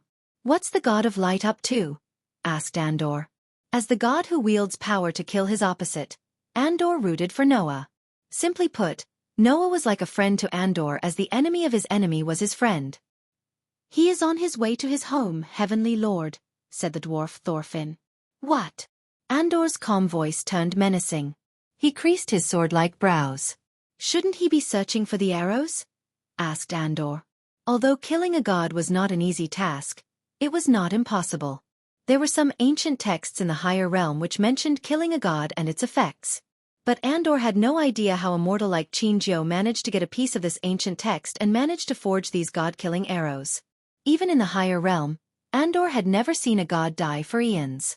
Only some scripts mentioned some rogue gods and the war between the gods. As for the consequences of a god's death, nothing was mentioned in any texts. If only Andor was at his peak power, he would have found Qin with a snap of his fingers. After all, he was the god of time and space. Unfortunately, he was still recovering from the last battle with the Dark Lord. He was fortunate the Dark Queen was there to save him from the Dark Lord. This Dark Queen is not Gaia. The trio stayed silent. Their bodies trembled, sensing the overwhelming power radiating from Andor. Although he was not at his peak power, he could still kill the trio before they could blink an eye. But he needed them more than he liked to admit. As the god of time and space, Andor knew better than anyone of the consequences of altering the events in the timeline. Any simple change could result in a catastrophic change in the future. Hence, Andor had to approach the situation with extreme caution. For a moment, Andor picked his brain in complete silence. Finally, Andor came up with an idea to nudge Noah in the right direction. It was not changing the events per se but speeding things up a bit. Send an assassin to the Winston Manor. Take a shot at one of Noah's loved ones but do not kill them. Just let your clone in the family take care of the assassin, said Andor. Let the Dark Lord take the fall. It should be enough to light the flame in Noah's heart. By injuring someone from Noah's family, Andor was not completely altering the timeline but nudging Noah in the right direction. In this situation, the right direction would let Noah battle the Dark Lord. Andor wanted the god of darkness to die, but to ascend to the higher realm, he just needed one god to die. It might even be Noah. But no matter what, their battle must happen. Andor was manipulating the Sky Hall and the Great Eight clans from behind the scene to ensure that. Otherwise, the Sky Hall could have easily taken down the moment Michael revealed himself as the Dark Lord. Although Andor felt he was in control, and he was, for the most part, he failed to take the past Dark Lord into the equation. His ego as a god blinded him from thinking whether the past Dark Lord planned this or not. Andor was still thinking that the past Dark Lord did not anticipate Andor would escape from the time array. As for the god of darkness, make his life harder, but don't end it. I won't stay in this scum of a world a second longer than I have to, Andor snarled. It wouldn't take a second for Andor to leave his caste and kill the god of darkness. The current Dark Lord's power was not even a fraction of his past self. Hence, killing him would be as easy as stepping on an ant to Andor. However, if he did that, the Dark Lord's soul would leave his body and wander the universe for an unknown time before finding another suitable vessel. It might take eons. Even the god of time and space did not have that much patience. The quickest way for Andor to leave this mortal realm was with the god of darkness. Consider it done, Heavenly Lord. The trio bobbed their heads up and down. Now leave. Andor waved his hand as the astral figures of the trio vanished into thin air. As Andor returned to his throne, his mind played tricks with him. He heard the god of darkness words in his mind. May the other gods have mercy on you because I want. These words sounded loud and clear in Andor's head. It was as though the Dark Lord himself was speaking to him from somewhere in the castle. Andor clenched his fist to the point golden blood trickled out of his palm. I am not my brother, Andor. He will show you mercy. I will show you death. When mortals are desperate and helpless, they will pray to a god. Tell me, Andor, what are you going to do? The more he heard the Dark Lord's words, the redder Andor's eyes turned.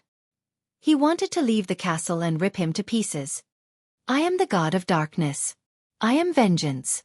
I am your death. Andor's heart skipped a beat when his mind played the last words the Dark Lord spoke to him. This wasn't new to Anador. On the contrary, he had been hearing the Dark Lord's words and seeing his images flash in front of his eyes for thousands of years.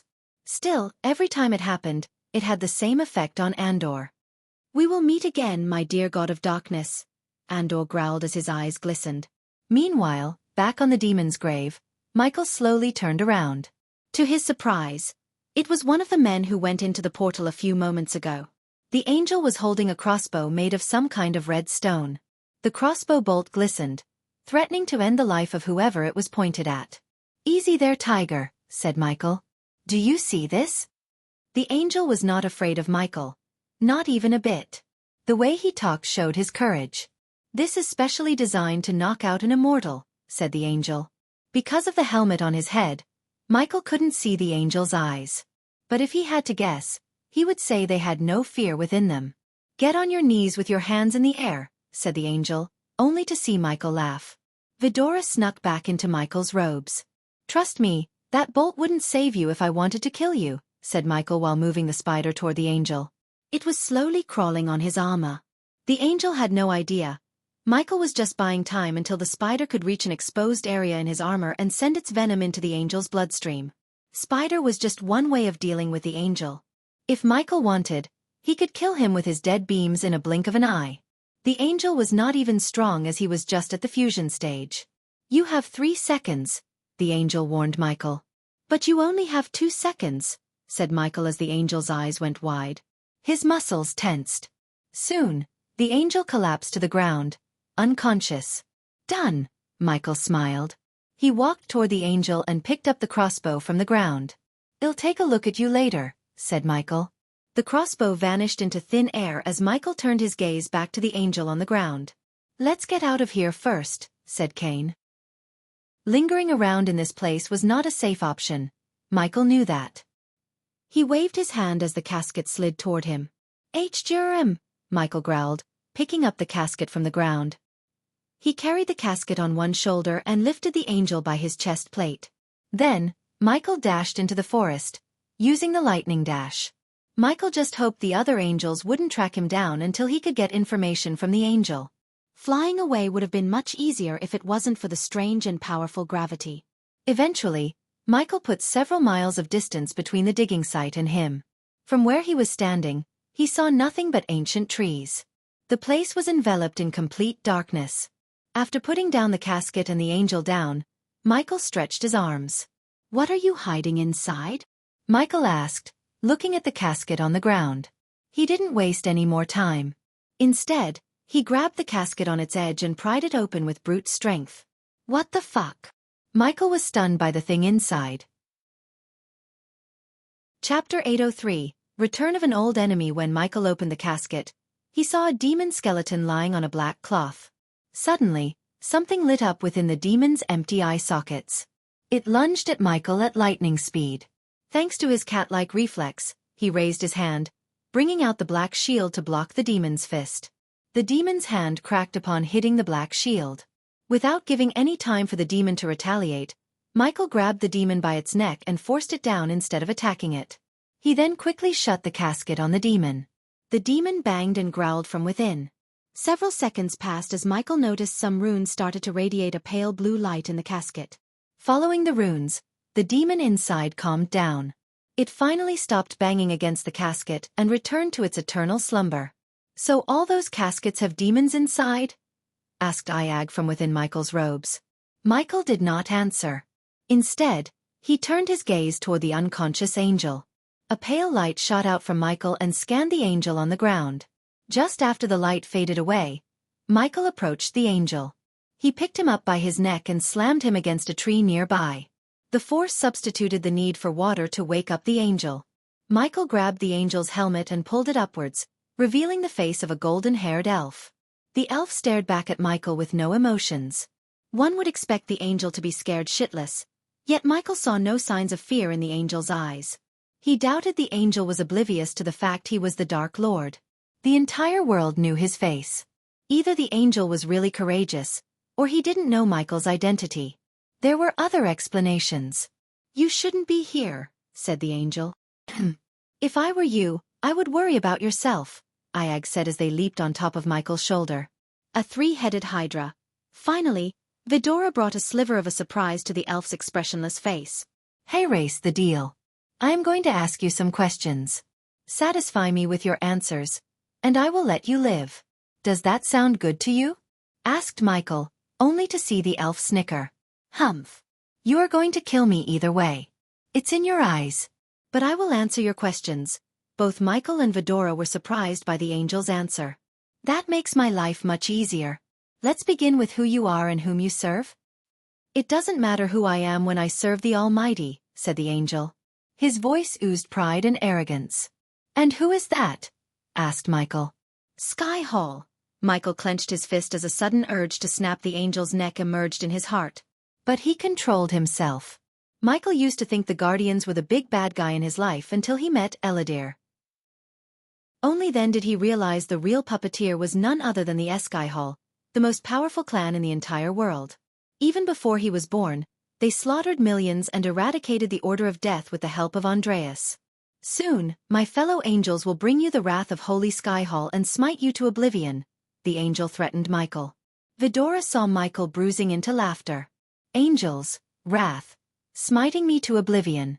Geez, you guys really think you're from the God's land, don't you?" Michael's devilish laughter echoed through the forest. "Lucky for you, angel. You are staring right at a god in the flesh," said Sarba. "I know who you are the moment I laid my eyes on you," said the angel. Now Michael really felt bad about his reputation. He was the Dark Lord. Low-level soldiers like this angel should be afraid of him. Yet somehow, this angel showed no signs of fear. Of course, Michael could bring a whole new world of fear within the angel if he used the fear toxin. "The world has changed, Dark Lord. You are not the highest priority of Sky Hall. How do I put this nicely? You are a cog in the machine, just a big one but not the biggest." "I am offended," Michael shook his head disappointedly. "I thought you idiots were hunting him, the Dark Lord. Instead, you're grave robbing." "Why?" asked Iag, turning the angel's gaze away from Michael. "An angel's duty is to get the order done, not to question it. In other words, you don't know." "That's a shame," Saba sighed. "They are building an army. Why else do they need the undead and now the demons? The question is, are they planning to wage war against us or someone else?" said Cain. When Michael looked at the elf, he didn't seem to know the answer. As he said, the angel was just a soldier.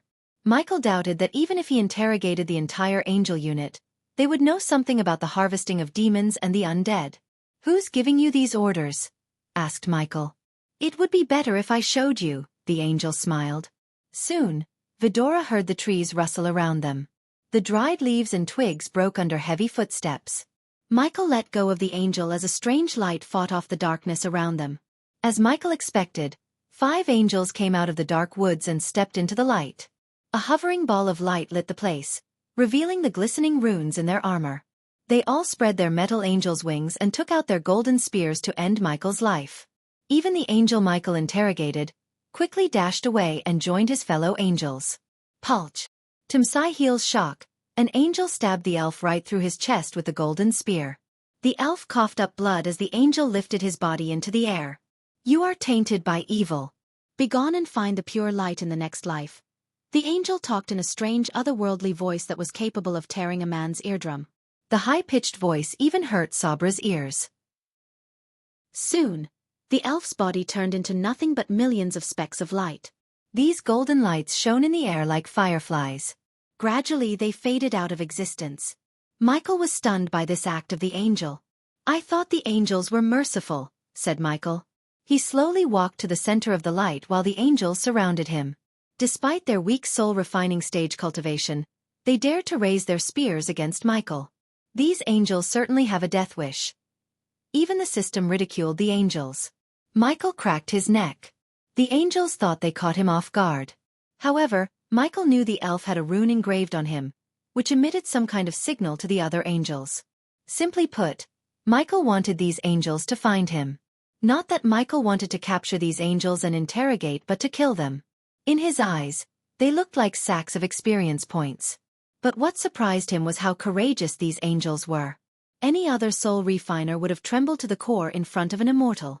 Yet these angels were fearless. 5 angels. Michael slowly looked around. The angels were poised to attack him any second. Suddenly, the orb of light hovering above the angels exploded into bits. Darkness returned to the place. The Angie's eyes glimmered like diamonds in the darkness. They all dashed to the center where Michael was standing. Ding! The sound of metal clashing reverberated through the forest. Unlike the angels were expecting, they hit nothing. Arg! An angel growled. Michael grabbed an angel by his wings and ripped them off with his bare hand. His dark beams shot out of his eyes, ending the struggling angel's life altogether. He dropped the dead angel. Ding! Congratulations to the host for killing a soul refining stage level 6 angel. The reward is 300,000 experience points and 6,000 badass points. Ding! Congratulations to the host for successfully being a badass. The reward is 7,000 badass points. Before even the other angels could hear the sound of his body hitting the ground, lightning flashed across the dark forest. In the light that lasted for a moment, the angels saw the bloodied metal wings on the ground. Then, another angel groaned. Ding!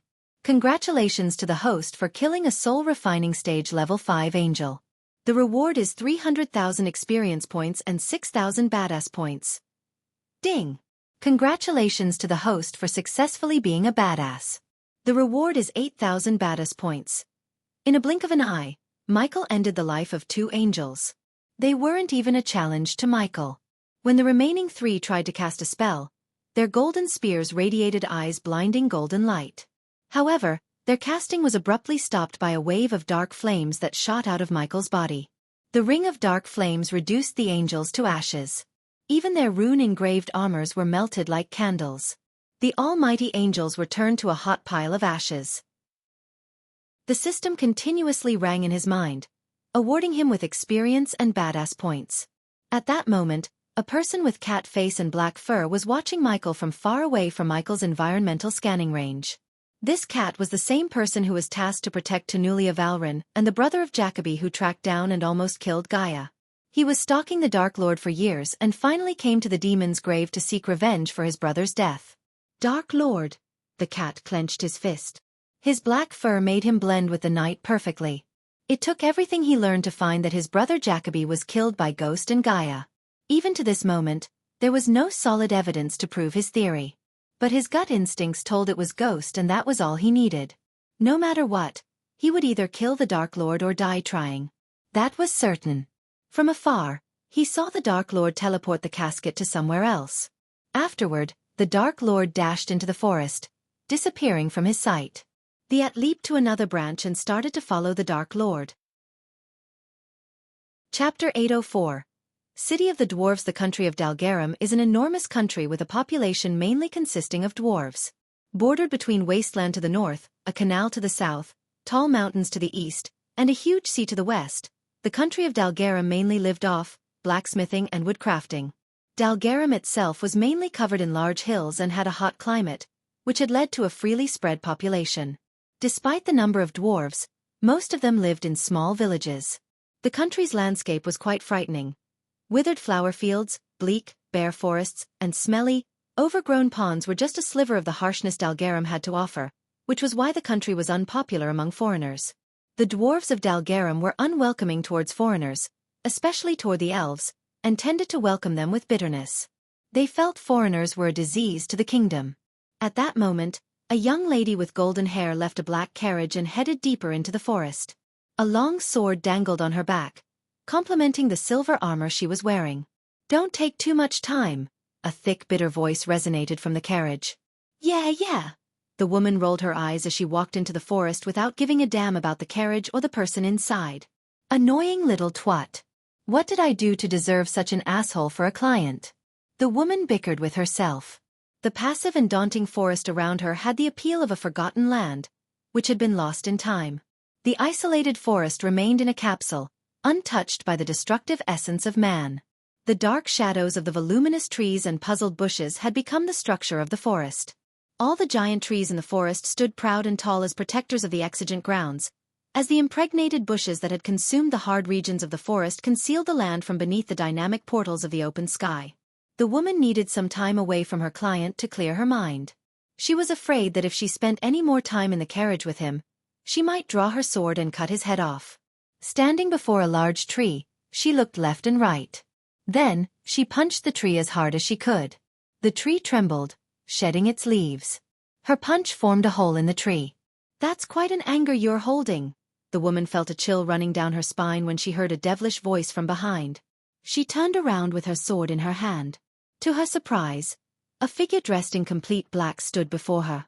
The power that radiated from her body made the woman tremble. "A half-immortal," the woman mumbled. Her grip around the sword loosened. Their cultivation gap was huge as she was at the soul-refining stage, and the black figure was at the half-immortal stage. If they fought, there was no chance for her to defeat the black figure. "I am not here to hurt you," said the black figure. "On the contrary, I am here to make a deal with you. A deal you might gladly accept." As a mercenary for hire, the woman liked the sound of the word deal. Controlling the overwhelming fear in her heart, the woman managed to speak. "What kind of deal?" "Simple," the black figure shrugged.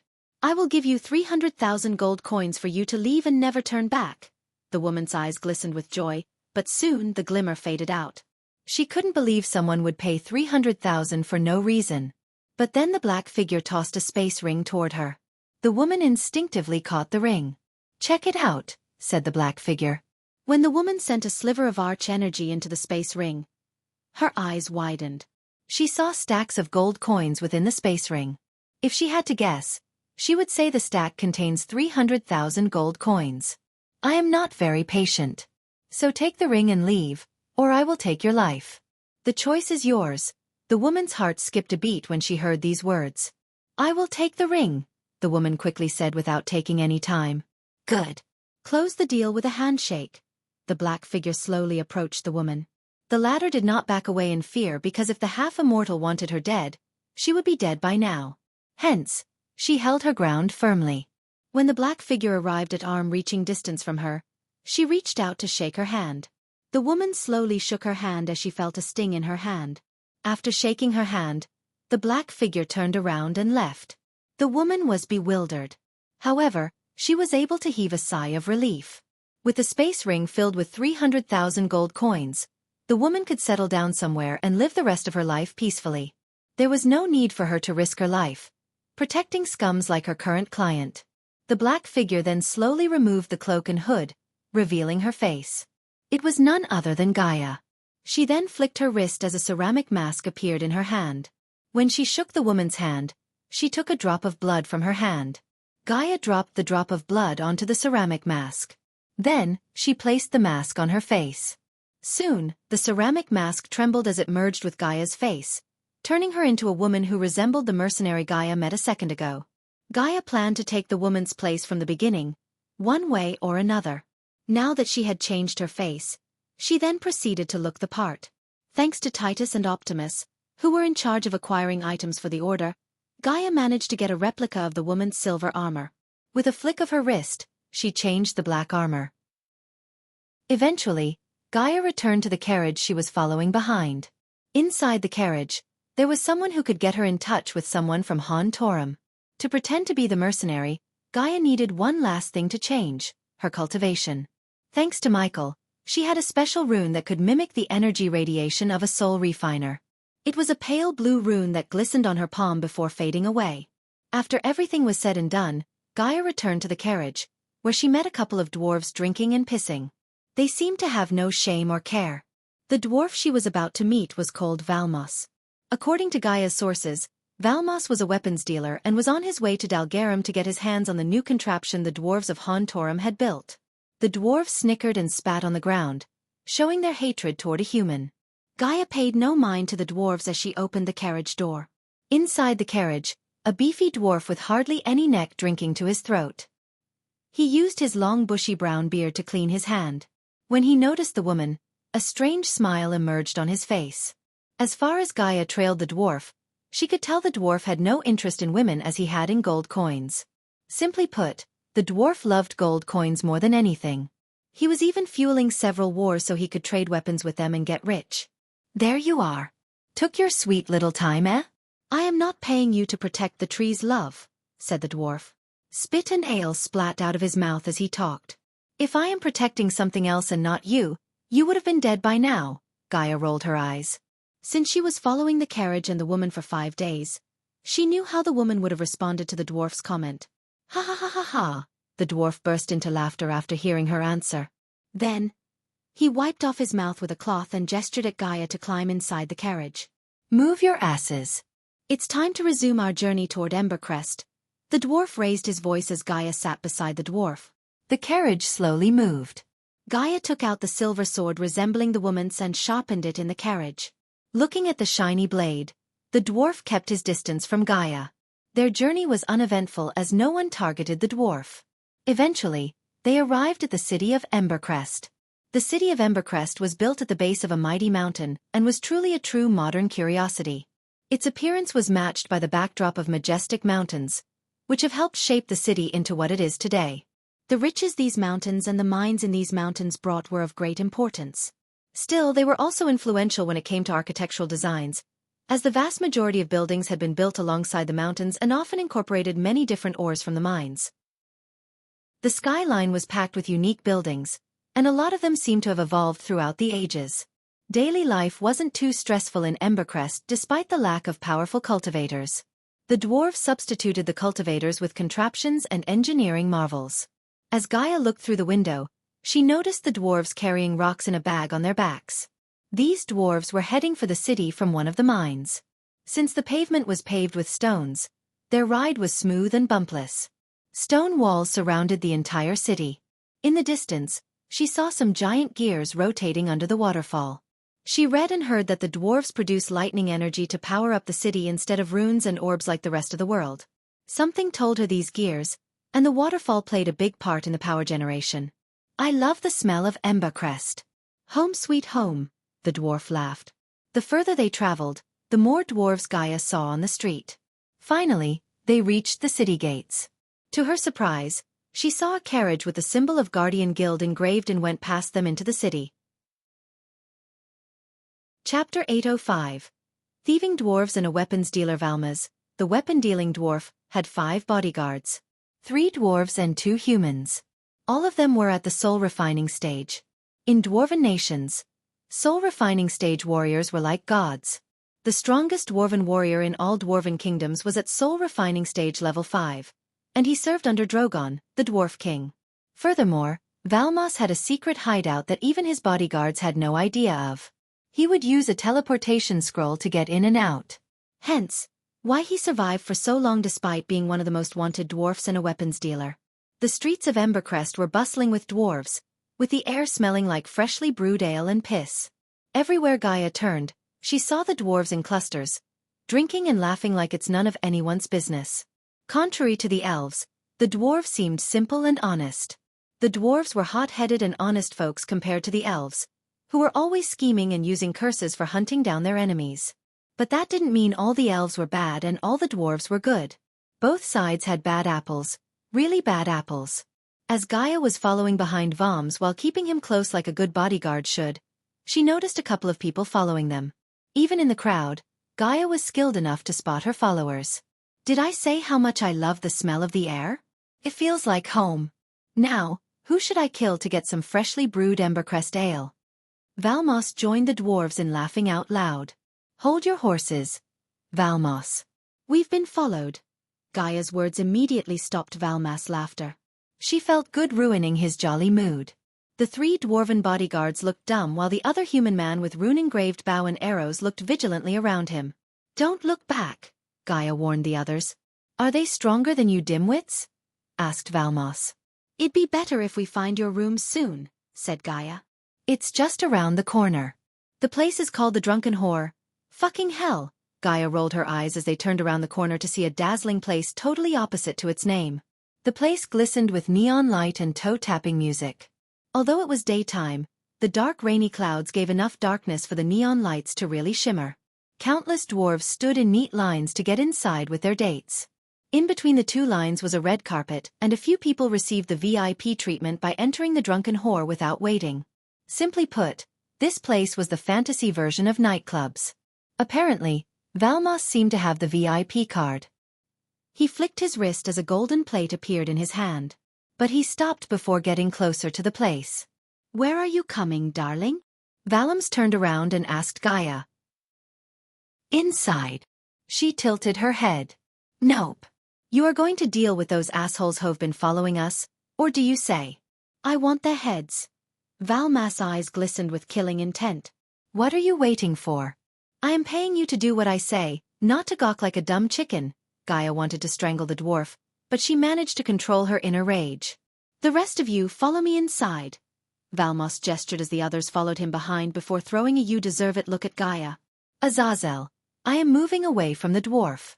Monitor him," Gaia said to Azazel through the earpiece while walking away from Valmos. "Got it, Dark Queen." Azazel acknowledged her order and focused on the spider on Valmos himself. After separating herself from Valmos, Gaia entered a dark alley between two tall buildings. She noticed several dwarves on the ground, too drunk to get up. With quick steps and leaps, Gaia reached the top of the building. As a human among dwarves, she stood out like a watchtower. Trailing her followers in her current state would only put a bigger target on her back. That was the reason she chose to get on top of the building. Regardless of the size of the dwarves, their buildings were surprisingly tall and unguarded. Thanks to the buildings being in a cluster, she leaped from one building to another. Eventually, she spotted the dwarves who had followed her earlier. The dwarves were gathered in a group and gawking at the drunken whore from a safe distance. Poor souls failed to notice Gaia straight on top of them, watching them like a hawk. "How do we get inside?" "I, for one, cannot stay in the line, no shit. By the time we get inside, he would disappear like he always does." Gaia saw 5 dwarves conspiring against Valmos. Yet she didn't know the reason. To be honest, these dwarves seemed harmless to her. The one who looked like the leader had straps of white in his long bushy beard, and he was the strongest among them, a core formation level 3 warrior. Even if the entire group went against Valmos, they would stand a chance against a single bodyguard, let alone all of them. "We cannot let him sell the blueprints. Once they get out, who knows how many people will die." The leader dwarf stuttered. Judging by their looks and words, Gaia thought these dwarves were innocent and almost formulated a lie to tell Valmos about their bodies. However, her thoughts were shattered by what they said next. "Who cares? We aren't here to save people. We are here to get our money. I almost died snatching those plans. If anything, I should have gotten a bigger cut. Don't be ridiculous." "I was the one who found the location of his workshop," said another dwarf. "Stop following around, you morons. None of us got paid. Not a single coin. That bastard has to pay us with coins and with blood if we played our cards right," said the leader of these little dwarven thieves. "Let's get to our safe house and plan our next move." "I have someone on the inside who could tell us where Valmos would be next," said another dwarf. "Azazel, anything hot happening with Valmos?" asked Gaia as the dwarves began to dismantle their group. "Nothing so far, my lady. He's just drinking and dancing with dwarven ladies. I don't think he would be able to do anything for a few hours judging by the amount of booze he drank," said Azazel. The demon was quite surprised by Valmos' ability to drink gallons of ale and stay awake. "Good. I am trailing some dwarves who might have some interesting insights. Happy hunting, Dark Queen. I will keep you updated on Valmos' status," said Azazel as Gaia trailed the dwarves to their hideout. The tables had changed, as it was Gaia who followed the dwarves this time. While she was following them, Gaia noticed the dwarves looking behind to see if anyone was following them, a trait of a thief. She was certain that these dwarves were thieves, but the question was whether they were working for someone or alone. The city of Embercrest was built like a labyrinth. There were more alleys and turns than straight streets and more taverns than any other stores. Luckily, no one was on top of the buildings or watching the skies. Otherwise, they would have seen Gaia jumping from building to building parkour style. After almost jumping from building to building for 15 minutes, Gaia reached the outskirts of Embercrest, where the infamous dwarves liked to live. This area before her had no tall buildings or lavish stores. Instead, all she could see were tiny huts in clusters and dirty river running across them. Gaia was standing atop the last tall building overlooking the outskirts. One more step, and she would be visible to all the dwarves on the ground. Even if she could sneak without getting detected, she doubted she would fit inside one of those huts. They were barely 4 feet tall. Thanks to Michael's inventions, she had a drone at her disposal.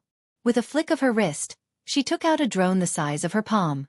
It was transparent, as the wire and gears inside were visible to the naked eye. The back of Gaia's neck let out a dim light when the drone started to fly upward. This glimmer of light was a chip that allowed Gaia to control the drone without his or Azazel's help. On top of that, this tiny drone was specially made for her as his gift. It was fast, soundless when flying, and equipped with various types of gases to deal with enemies lethally and non-lethally. "Fly, my beautiful night owl," Gaia controlled the drone to fly ahead. "I need to work on my naming skills," said Gaia, watching the drone fly toward the dwarves. Suddenly, everything the drone saw popped up in the corner of her vision.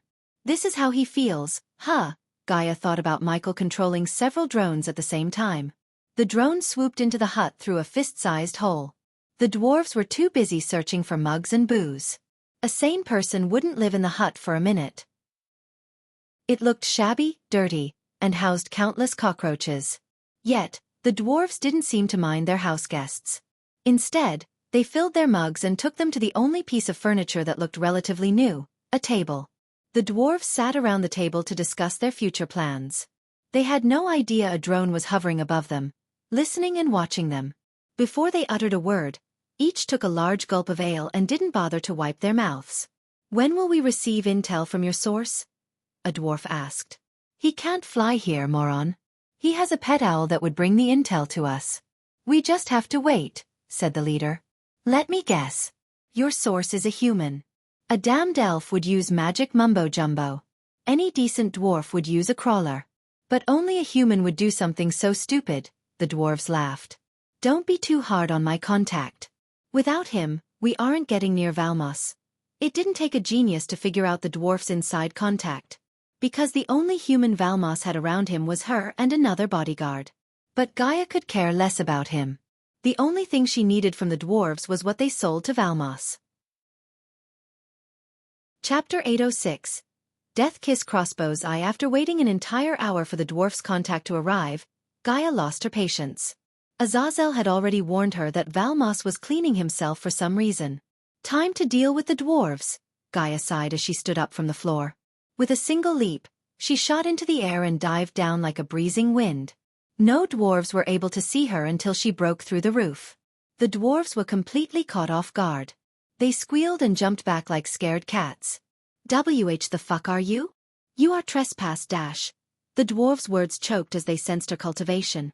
Gaia waved her hand as a translucent dome appeared around them. The shield prevented any sounds from getting out. She didn't want the dwarves to scream for help. Although she could take down the entire kingdom single-handedly, it was neither her intention nor worth her time. "So which one of you assholes is going to tell me what you sold to Valmos?" Gaia scowled. The dwarves gawked at each other, slowly reaching for the short axes dangling on their waists. 4 talented builders, the dwarves were stupid when it came to battle. They would rather fight an unwinnable battle head-on without a strategy than keep calm and plan ahead. Gaia's experience was limited when it came to dwarves. The longest conversation she had with a dwarf was about how to build a defense tower in the floating mountain. Instead of warning the dwarves, Gaia waved her hand as a mighty wind blasted off the dwarves into the walls. The dwarves hit the wall with a thud and fell down, coughing and groaning in pain. Her figure quickly turned blurry. The dwarves saw her completely disappear from their sight. When she returned to where she was a moment ago, the dwarves felt something off. They instinctively reached for their axes but didn't find them. To their surprise, Gaia dropped their axes to the ground. Then she dragged a chair and sat backward, looking at the trembling dwarves. Their big round eyes glistened with anger and shock. But despite their cultivation difference, the dwarves didn't show any fear like anyone else would have. "The man I am working for wants all of you dead. But I am a merciful and reasonable person. Give me what you sold to Valmos, and we pretend like this never happened." Gaia talked calmly as the dwarves gawked at each other. They were startled, having no idea how the hell did she know about Valmos and the blueprint they sold to him. "Also, Valmos wants you all dead. He would pay me handsomely if I brought him your heads. Either way, I am getting paid. The question is, do you want to live or die?" Gaia's voice became menacing. Still, the dwarves kept their mouths shut. As a result, Gaia lost her patient. She raised her finger as a green laser-like beam shot out of her fingertips. The next thing the dwarves heard was their leader screaming as loud as he could. Blood spurted out of his left knee. The dwarf groaned and cursed to high heaven. "You are dead, human. When the news hits the city, our kind will hunt you down," the dwarf snarled at Gaia as she chuckled. "Do you really think your kind can stop me?" Gaia asked. Perhaps if the dwarves put a quest with the moguls, they might send some soul refiners after her. But the moguls were known for their expensive price and forbidden cultivation techniques. She doubted the kingdom cared enough about some lowly dwarves enough to approach the moguls in the shadows. "Unless you want me to target something you treasure, I suggest you give me what I want." The dwarf leader closed his legs as his heart skipped a beat. Seeing Gaia's fingertip glow, the dwarf leader shouted, "Wait, wait, wait. I'll give you what you want." The dwarf leader quickly put his hand inside his robes and threw a yellowish parchment to Gaia. "You had a copy of the plans all this time, motherfucker." His dwarven buddies were not at all happy about the leader keeping a copy of the plan. If they knew this, they could have tried to sell the plan to someone else rather than wasting their time trailing Valmos. While the dwarves were bickering back and forth, Gaia opened the parchment to see a blueprint of some kind of crossbow. "I have to say, I am disappointed," Gaia sighed. When she heard the dwarves being so secretive, she thought they sold something powerful to Valmos. But instead, it was a blueprint of a crossbow. "I can't believe I wasted my time on this." She shook her head disappointedly before putting the blueprint into her space ring. Blueprints and new types of weapons were Michael's thing. Who knows, he might take a weird interest in the thing. After putting the blueprint into her space ring, she stood up from the chair and turned around. She debated with herself whether to kill the dwarves or leave them alive. Honestly, Gaia had no reason to kill them. She could always spin a lie to Valmos about what happened to the dwarves. After a bit of thinking, she decided to leave the dumb dwarves alone. "I'll be in the city for a while. So I don't want to see your faces ever again here. Get out." Gaia's voice turned demonic. Her words rang inside their heads until their vision turned blurry. But when she took a step forward to leave the hut, the dwarves made the biggest mistakes of their lives. One daring dwarf threw a pebble at Gaia. It hit her in the head, halting her steps. The dwarves only realized the graveness of their mistake when she turned around with her eyes glimmering with killing intent. At that moment, they knew they fucked it up. Gaia grabbed the chair she was sitting on and dragged it toward the dwarves. While the leader dwarf was screaming in pain, the others frantically looked for something that could be used to fight her. Their minds were blank as they didn't even think about using spells. Not that they had powerful spells in their arsenal. All their spells were more focused on picking locks, finding valuables, and running away. The drunken whore was just as lively inside as it was on the outside. With neon lights, smoke effects and dancing dwarves, the place was lit with liveliness. Almost everyone inside was dancing to their heart. Valmos was exhausted after dancing and drinking for an hour without a break. He sat in one of the booths built for VIPs. Purple curtains covered the booth and prevented anyone from outside from taking a look inside. Valmas bodyguards flanked the booth from the sides. A while later, Gaia returned to the place. The dwarven bodyguards stopped her in front of the booth. "Where is he?" "Let her inside, moron." Before Gaia could answer the dwarf, Valmos shouted from inside. She entered the booth, pushing aside the dwarf. When she entered the booth, she saw Valmos combing his hair and dusting off his beard. "Well," Valmos looked at Gaia, wordlessly asking her about those who followed them. Gaia grabbed the pouch dangling on her waist and poured out its contents on the table before Valmos. The dwarf creased his brows. Some white things were covered in blood, and a handful of hair fell onto the table. "Is that tooth?" Valmos asked, pointing at a bloody white thing. It took him a few seconds to recognize them.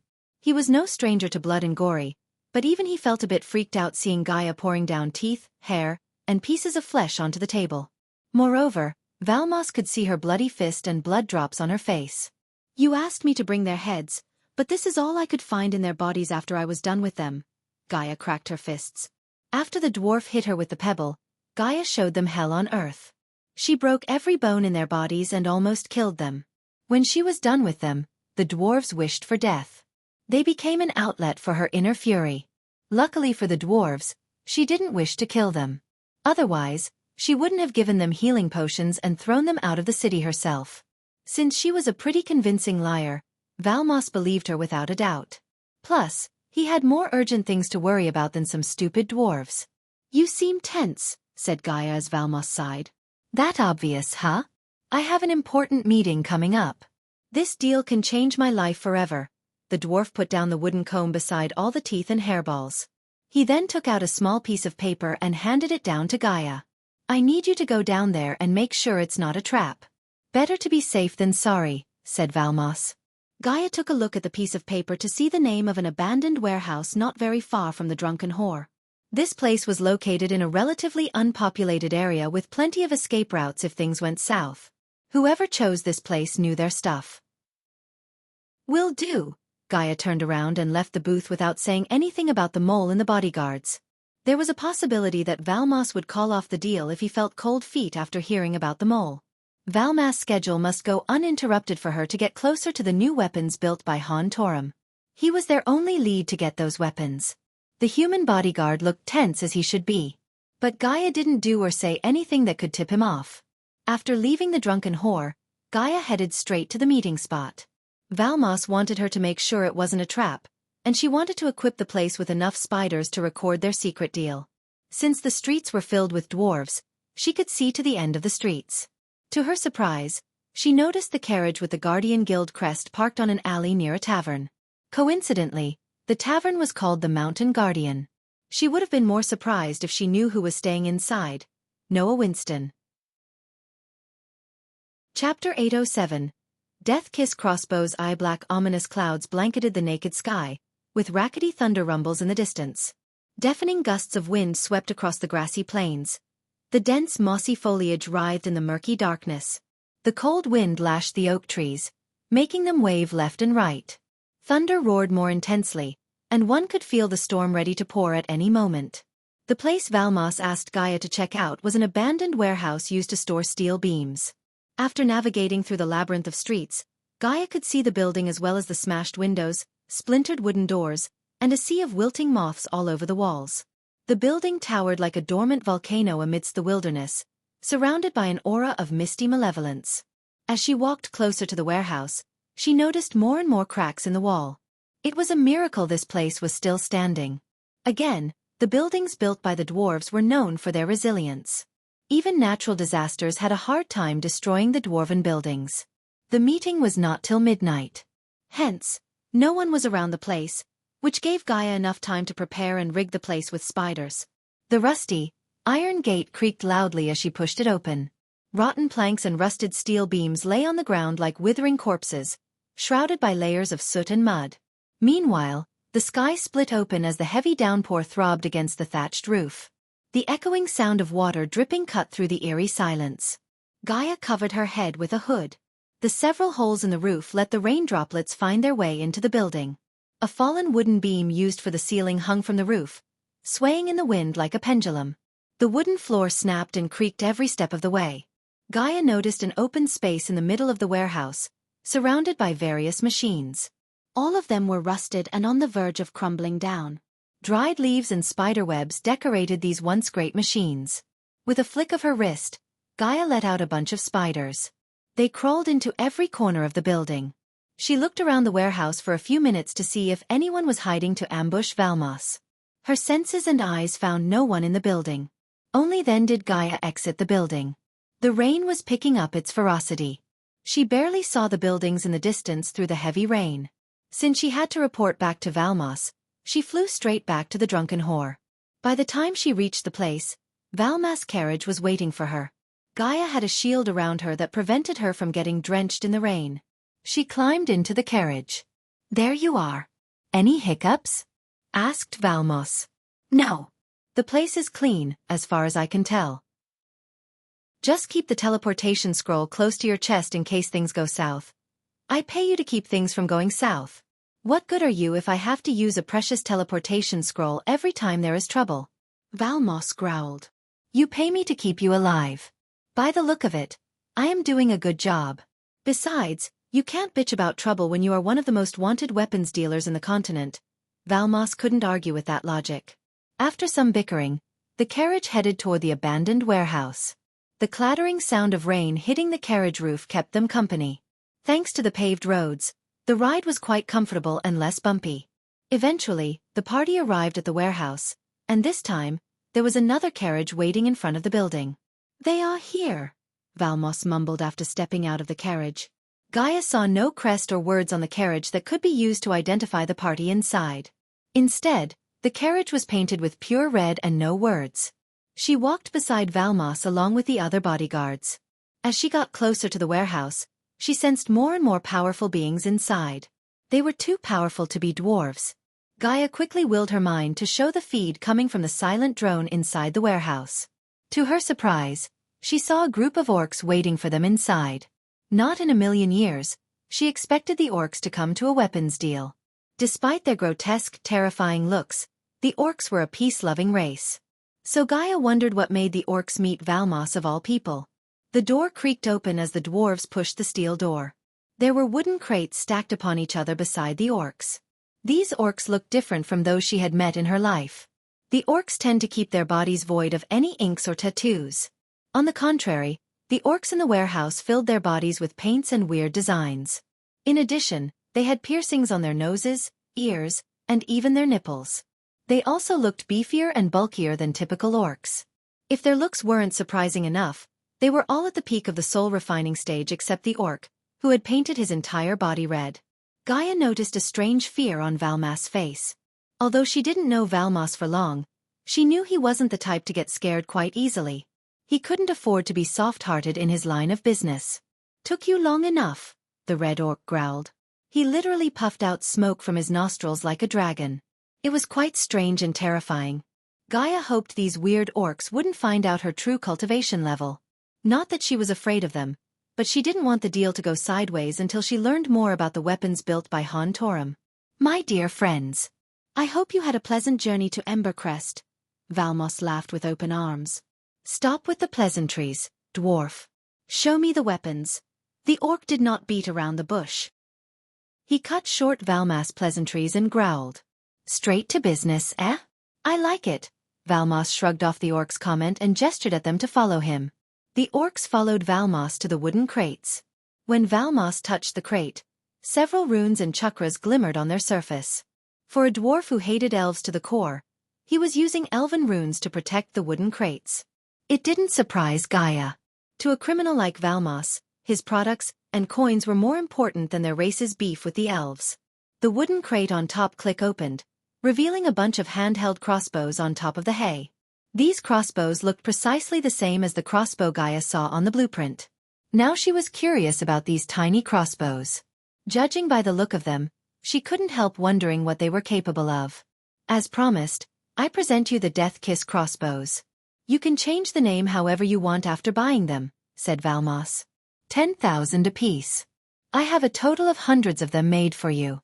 As I said in the letter, the blueprint is sold separately. It will cost you 10 million. Before that, I need to see if the weapon does what you claim it would, said the orc. Valmos creased his brows. "I didn't bring any poor saps," said Valmos as a strange devilish grin emerged on the red orc's face. "Let me take care of that," said the orc. He then clapped his hands as the steel door opened once again. They all turned their gazes at the door to see two orcs dragging a few sacks through the muddy ground.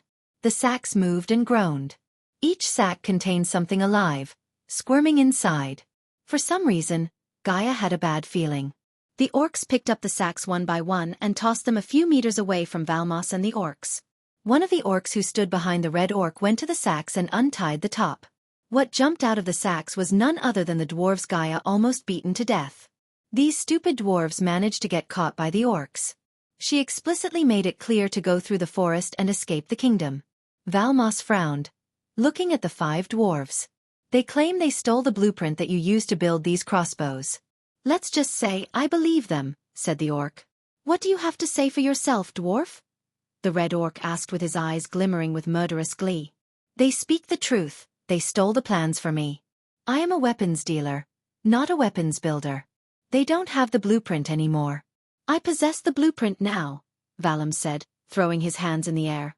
The thieving dwarves were shocked to see Gaia. Fortunately, their mouths were tied with cloth. They are loose ends that need to be taken care of. The orc spoke in his thick, murderous voice. Then, the orc picked up a crossbow and placed it on Valma's hands. Take care of them, said the orc before looking over his shoulder at the other orcs for some reason. One of the orcs nodded and went to the dwarves, who were on their knees. The orc murmured something under his breath as a golden shield appeared before each dwarf. Gaia's curiosity was piqued.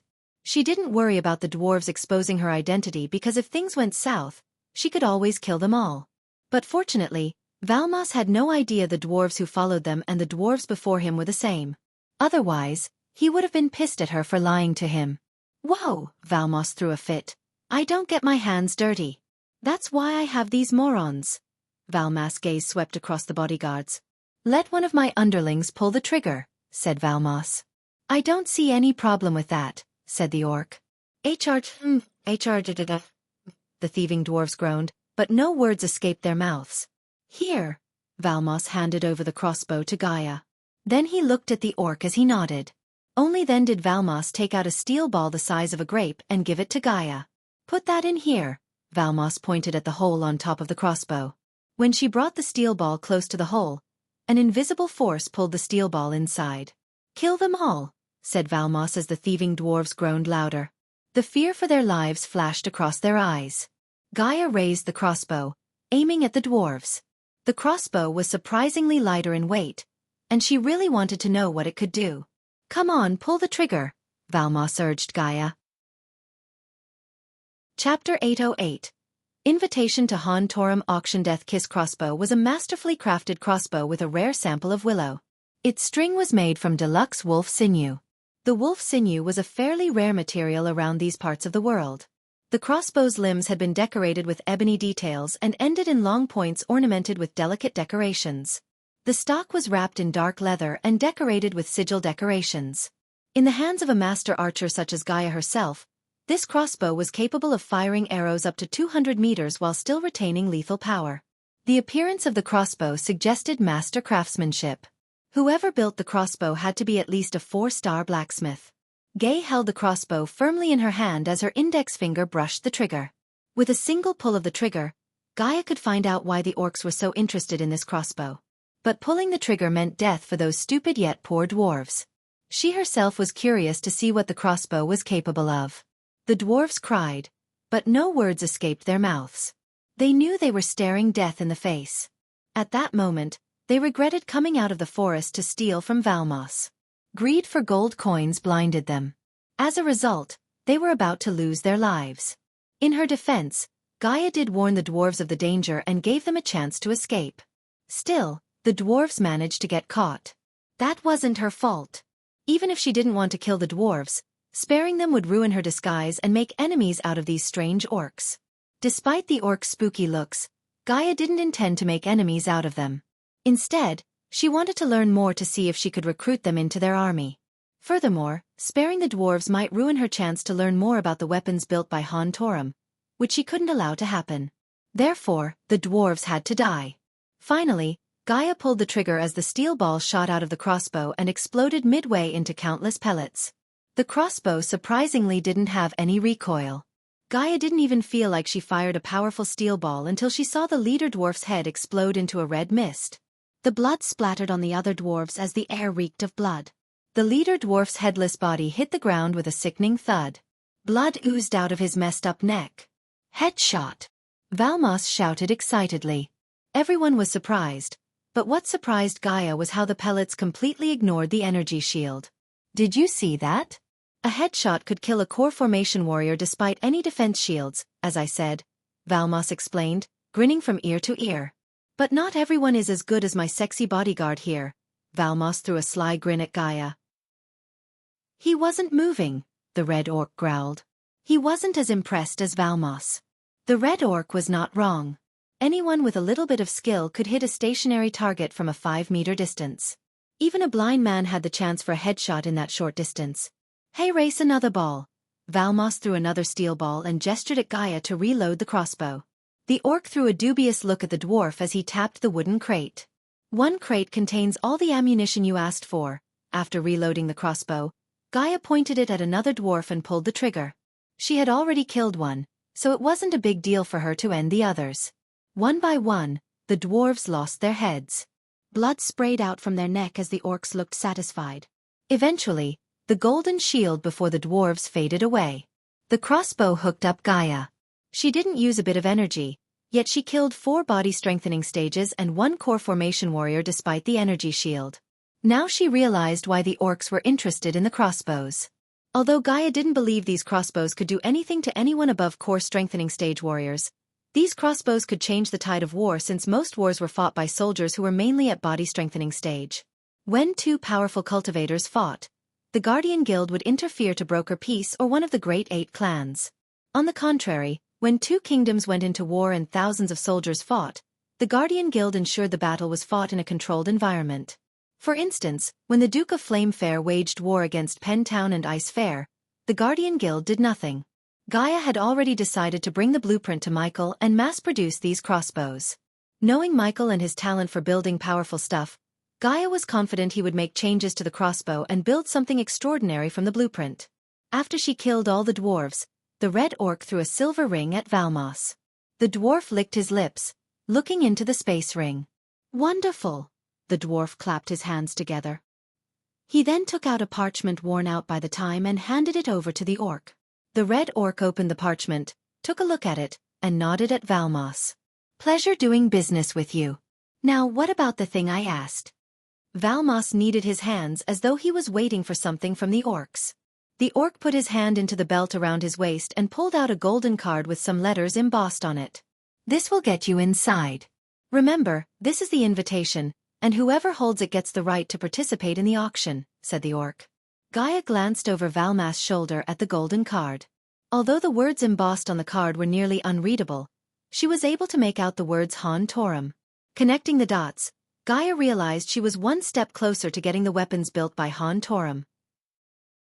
The red orc signaled his underlings to carry the wooden crates and follow him to the carriage outside. While the orcs were clearing out the crates, Valmos stared at the golden card in his hand with his eyes sparkling. Eventually, the orcs left the warehouse with the crates, leaving Valmos and his bodyguards behind. Gaia waited until the orcs were completely out of the area. Then she took a step forward, snatching the golden card from Valmas' hand. "Huy!" the dwarf shouted. Gaia completely ignored him and read the words on the card. Place, the Lily Hall. Time, morning 8 on the 10th. Gaia read the words as the bodyguards tensed. What do you think you are doing? Valmos bellowed again. Sorry. Valmos. You should wait for the next auction. Gaia shrugged as Valmas' eyes glistened with anger and disbelief. Are you tired of living, bitch? The 2 dwarven bodyguards behind Valmos growled. Instead of answering the dwarves, she just closed her eyes as her silver armor faded away and the black Dark Queen armor replaced it. When the transformation finished, the dwarves took a step back. Valmos was terrified. As a weapons dealer, he was aware of everything that had been happening throughout the world. So naturally, he knew everything about the Dark Lord and his better half, the Dark Queen. The dark armor and the red flaming eyes were dead giveaways. The human bodyguard, on the other hand, collapsed to the ground in utter fear. Even in Aur, many humans were scared shitless of the Dark Lord. Especially those who migrated to Aur from Azair. The Dark Lord wants this, said Gaia in her demonic voice. She released her suppressed aura of a half-immortal.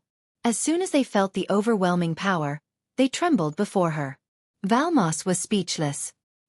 He may not have been as afraid as the human bodyguard of his, but her half-immortal power left him no choice other than to hand over the invitation he had worked so hard for. He had to call in all the favors to meet the orcs and get the card to participate in the Han Torum auction.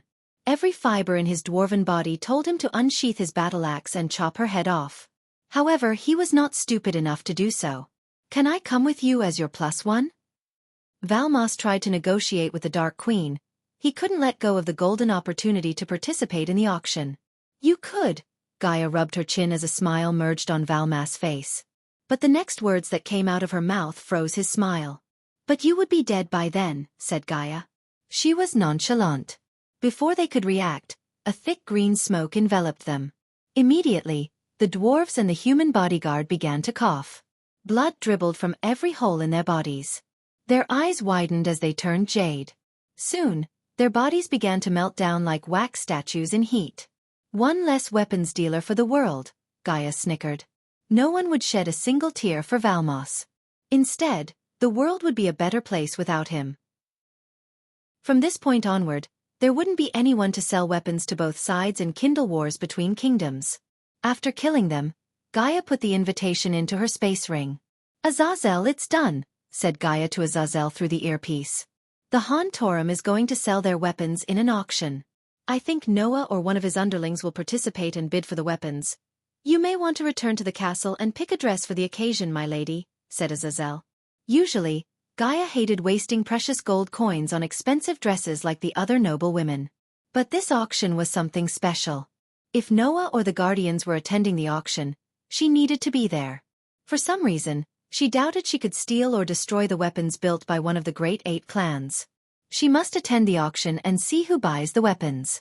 Unfortunately, the Dark Lord's castle was short of gold coins.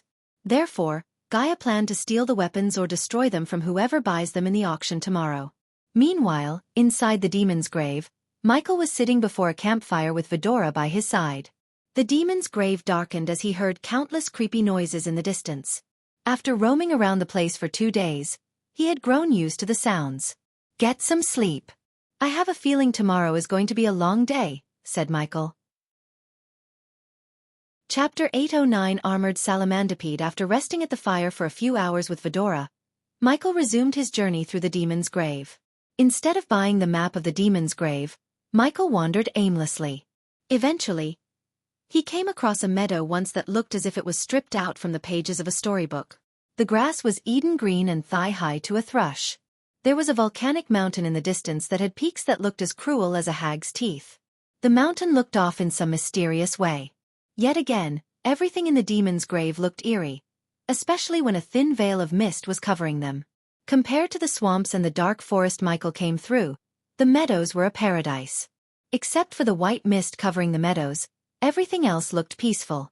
It wasn't just the sights that pleased the senses, but also the air had a tinge of sweetness to it.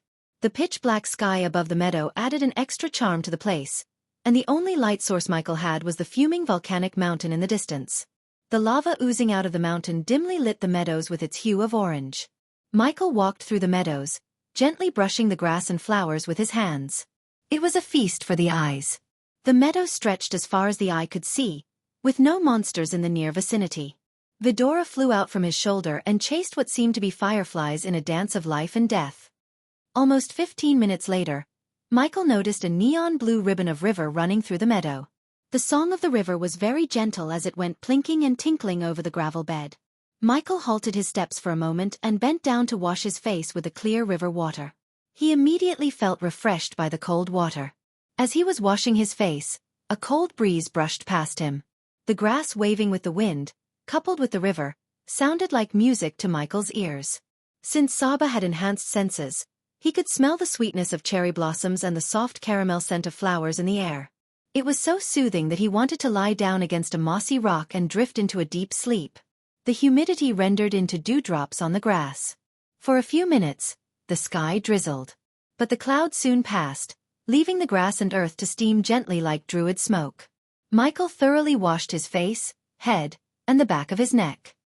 He even dipped into the river and came back to wash off the mud from his robes. The swamp really did a number on his outfit. Fortunately, the river was shallow enough for him to cross to the other side. His target was the volcanic mountain in the distance. The volcanic mountain held 3 items he needed to forge the dark swords. After getting those items, he planned to venture deeper into the demon's grave to change their financial status. But he doubted either of these tasks would be easy. He had the feeling the peace and quiet he was enjoying might come to an end soon. As he expected, he sensed a half-immortal being nearby. The being was on his way to the mountain. Did you sense it? Sarba asked Michael as Vidora flew back to Michael. Michael nodded. Instead of heading straight toward the being, Michael flicked his wrist as several drones materialized above him. All the drones flew in the monster's direction as Michael concentrated on their feeds. To Michael's surprise, he did not see any monster through the drone feeds. The meadows looked peaceful and quiet. I am not seeing any monster, Michael said to Vidora. It can't be. I sensed a powerful being. Something is there, Ghost, said Saba. He was absolutely certain that he sensed a monster near them. If he had to bet, he would say it was waiting for them 20 meters ahead of them. The howling wind breezed past Michael. He was not in a rush but strolled toward the monster. If he could fly, he might have flown around the monster instead of fighting. However, he decided to fight the monster because he wanted to challenge himself. Plus, slaying a half-immortal monster would give him millions of experience points. After Gaia killed the dwarves, Valmans, and his bodyguards, Michael needed only 400,000 experience points to reach the next level. The closer he got to the monster, the shakier the ground felt.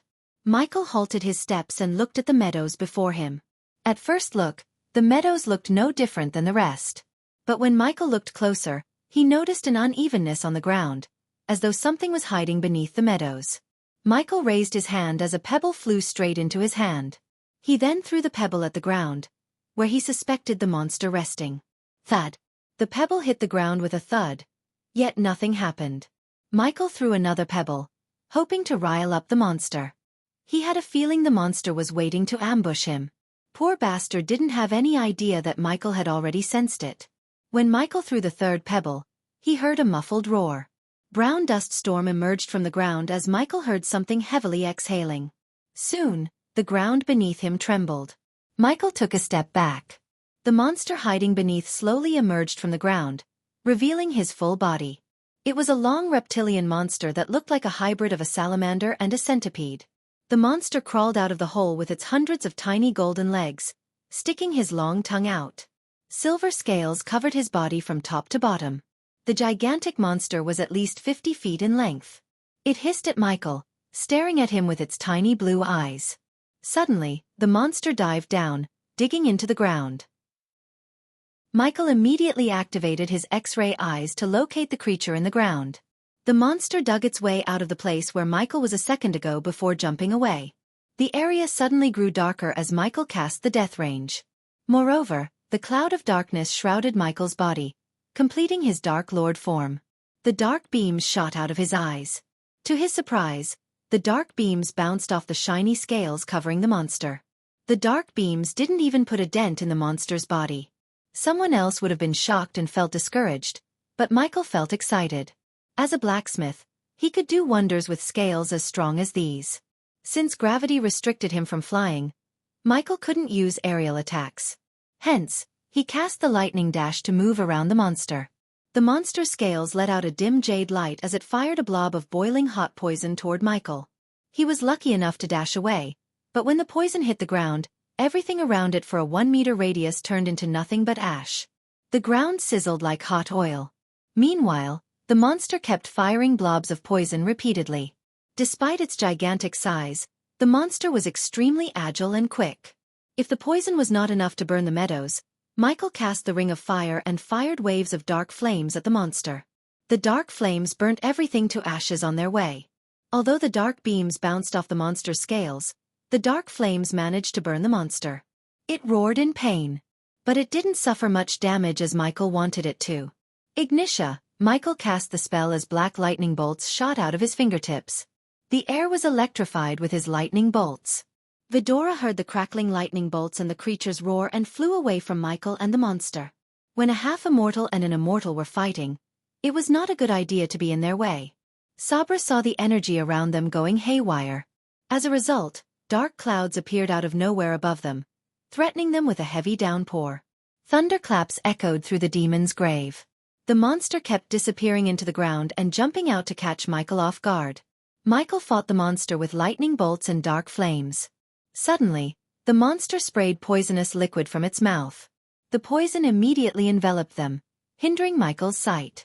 Fortunately, the Dark Lord armor had a mask he bought from the system and fitted with a filtering system he built inside. The mask filtered the poison ion in the air and gave him fresh air. Michael thought he had overcome the poisonous air with his mask. But he didn't expect the monster to light the poisonous cloud with sparks. When the monster opened its mouth, sparks flew out. The poisonous air exploded in the blink of an eye. The explosion sent Michael flying. Although the responsive shield and the cloud of darkness saved him, he wasn't completely unharmed by the explosion. His whole body was cut and bruised, as well as had a couple of broken ribs. The explosion would have reduced a fusion stage cultivator if they were caught in one. It was powerful enough to hurt a god. Michael slowly picked himself up as the APD pumped a healing potion into his body. His poor armor was half burned and had countless holes and cuts. Michael wiped off the blood dribbling down his mouth. The monster hissed, crawling toward Michael without waiting for him to retaliate. "Why isn't he moving?" Ayag asked, looking at Michael standing still. The monster moved closer and closer to Michael. It opened its mouth wide to bite and swallow his body as a whole. The ground near Michael trembled as the monster moved closer to him. Still, he didn't even budge from where he was standing. The monster was just an arm-reaching distance from him. It raised its body, opening its mouth wide. Ayag almost closed her eyes when she saw the monster reach Michael. But to her shock, she heard a loud bang before the monster went flying away. The monster crashed down on the ground. Vidora was stunned. They all turned their gazes back to Michael to see the Doombringer emanating coldness in his hand. Only Cain saw the Doombringer appear in Michael's hand, and him swinging it with enough force to send the giant monster flying. Several scales on the monster's body tumbled down, leaving the monster's soft skin exposed. Chapter 8:10 Almighty Doombringer. After getting the ancient ice core from the Aqua Auction and Blacksmith trait, Michael infused the ancient ice core with the Doombringer. As a result, the Doombringer could summon frost and freeze its target upon hitting. Michael didn't let the monster stand up and attack him again. Instead, he threw the Doombringer, aiming for the monster's head. The warhammer soared through the air, leaving a cold trail in the air. The coldness emanating from the Doombringer caused the temperature to drop by several degrees. It hit the monster in the head as the scales covering its head cracked but didn't break down. Michael dashed at the monster using the lightning dash. The black lightning bolts crackled around his body. Even from afar, Sarba could sense the electricity in the air. On his way to the monster, Michael raised his hand in the air as the Doombringer flew straight back into his hand. Fighting against gravity with his sheer brute strength, Michael leaped into the air. Vidora was stunned to see how high Michael could jump in the air. Gravity pulled him down, increasing the force of his descent. Upon nearing the monster, Michael clenched the Doombringer's handle as bone-chilling ice covered the Doombringer from top to bottom. Michael brought down the warhammer on the monster's head while it was preparing to fire a poison blob at Michael. The collision produced a thunderous boom. Several scales on the monster's head cracked. They weren't frail by any means, but Michael was strong enough to crack them with his brute force. The monsters in the demon's grave defied all the typical rules of the world outside. Usually, a half-immortal would be no match for an immortal. However, inside the demon's grave, the monsters had traits and attribute to match the cultivation power of a higher being. For instance, the salamandipede was covered with silver scales that protected it from even the most powerful spells and attacks. If anyone else at the immortal stage fought the salamandipede, they would have been devoured by now. Its poison blobs were powerful enough to melt down an immortal to jelly. In other words, the monsters inside the demon's grave didn't need immortal killing weapons to kill half-immortals or immortals. Hence, why even the most powerful cultivators didn't dare to visit the demon's grave. Still, Michael fought the monster head-to-head without going all out. After receiving a blunt force trauma to its head, the monster roared. Emerald green poison splattered out its mouth. Although the monster lacked facial features, it looked very pissed off. The monster swung its long tail and hit Michael in mid-air. Fortunately, Michael clenched his fist at the right time to bring out his black shield. The sheer force of the monster's brute force sent Michael flying. While he was in the air, the monster fired blobs of poison at Michael. These blobs took the shape of arrows and soared through the air to hit Michael. Once again, Michael raised his shield and shrouded himself with the cloud of darkness to protect himself from the poisonous arrows. The arrows splashed across the ground after hitting the black shield. Unfortunately, a drop of poison hit Michael's boots, making a sizzling noise. Michael immediately swung his legs, throwing away the boots before the poison could touch his skin. "You owe me a pair of boots, mister," said Michael after landing on his bare feet on the ground. Michael stared at the monster with the Doombringer and black shield in each hand. He cracked his neck. On the other side, the monster hissed before digging down into the ground. Despite its colossal size, the monster was quick to dig down and hide. Thanks to Michael's X-ray vision, he could see the tunnels down the ground and the monster. The monster was holding to catch Michael off guard, but he was waiting for the right movement to hit the monster with the Doombringer. He raised the Doombringer in the air as cold energy swirled around the battle hammer. Even from afar, Vidora felt the bone-chilling coldness of the Doombringer. This was the first time Vidora had seen Michael use the Doombringer to its full potential. Typically, Michael would finish the battle without using any weapons. But the monster forced him to take out the Doombringer, which showed how powerful the monster was. The ground beneath Michael kept trembling. He waited for the monster as it crawled toward him underground. Michael took a few steps back as the monster raised its head out of the ground. The moment its head came out of the ground, Michael hit its head with the Doombringer once again. This time, he covered the Doombringer's head with a block of ice to add extra damage to the monster. The monster dashed out of the ground and squirmed in pain. Michael immediately followed up his attack with the Ring of Fire. The monster's head was already covered in a layer of frost, and when the dark flames hit the ice, the scales shattered. Finally, Michael figured out the monster's weakness. The sturdy scales were vulnerable to ice plus fire attacks. They could withstand one element but not both. Since the scales were shattered, the monster's head was exposed. But when he was about to fire dark beams, the monster spewed poison from its mouth. It formed a cloud of green mist around the monster. To avoid an explosion like earlier, Michael immediately dashed away from the monster. To Michael's surprise, a strange glow appeared in the monster's head. Soon, the scales grew back, covering its exposed head. Michael creased his brows. Having a regeneration ability brought the battle to the next level. It was time for Michael to change his tactics. The cloud of poisonous mist gave Michael an idea. He dashed away and fired a bolt of lightning at the monster. As Michael planned, the lightning bolt lit the highly flammable poison cloud. The sound of the explosion echoed through the air, but the creature's roar overshadowed the explosion. Both Michael and the monster were blasted into opposite directions. Even a 30-meter distance between them didn't prevent Michael from getting blasted away. Luckily, he just suffered some trauma that healed up in a few seconds, thanks to the APD. The same could not be said for the monster. Dark smoke enveloped the area around the monster. Michael had to use his thermal vision to locate the monster. As far as he could see, the monster was squirming as green slimy blood oozed out of several places in its body. Furthermore, it lost several of its legs to the explosion. Instead of dashing at the monster headstrong, Michael clenched the Doombringer around its pommel and its neck right beneath the head. His grip tightened as he pointed the head toward the monster. The runes engraved in the head glimmered with icy blue color. Soon, a stream of frost energy shot out of the Doombringer toward the monster. Everything around Michael froze by the frost energy shooting out of the battle hammer. Crystal ice rocks formed around the monster, slowly freezing it from head to toe. The monster squirmed as the crystals forming around it crumbled down. Yet, Michael did not stop freezing the monster. He poured more energy into the Doombringer, creating colder frost energy. The frost energy was cold enough to create a rain of snowflakes around Michael. The monster hissed as the frost covered its body with a thick layer of ice. If gaze could kill one, Michael would have died by now. Squirming and hissing did not help the monster. Therefore, it fired poison blobs out of its mouth. Michael slowly moved toward the monster while keeping the frost beam focused on the monster. Coldness ran down Michael's spine. Even he wasn't spared by the coldness as a thin layer of ice formed on his skin. Nonetheless, Michael chose not to conjure the dark flames. Gradually, the frost energy formed a thick shell around the monster, preventing it from digging into the ground or moving its body freely. By the time Michael reached 5 meters distance from the monster, the ice had covered every inch of the monster's body except its eyes. Without wasting a second, Michael cast the Ring of Fire. A powerful wave of dark flames shot out of Michael's body. At that moment, extreme coldness met its opposite.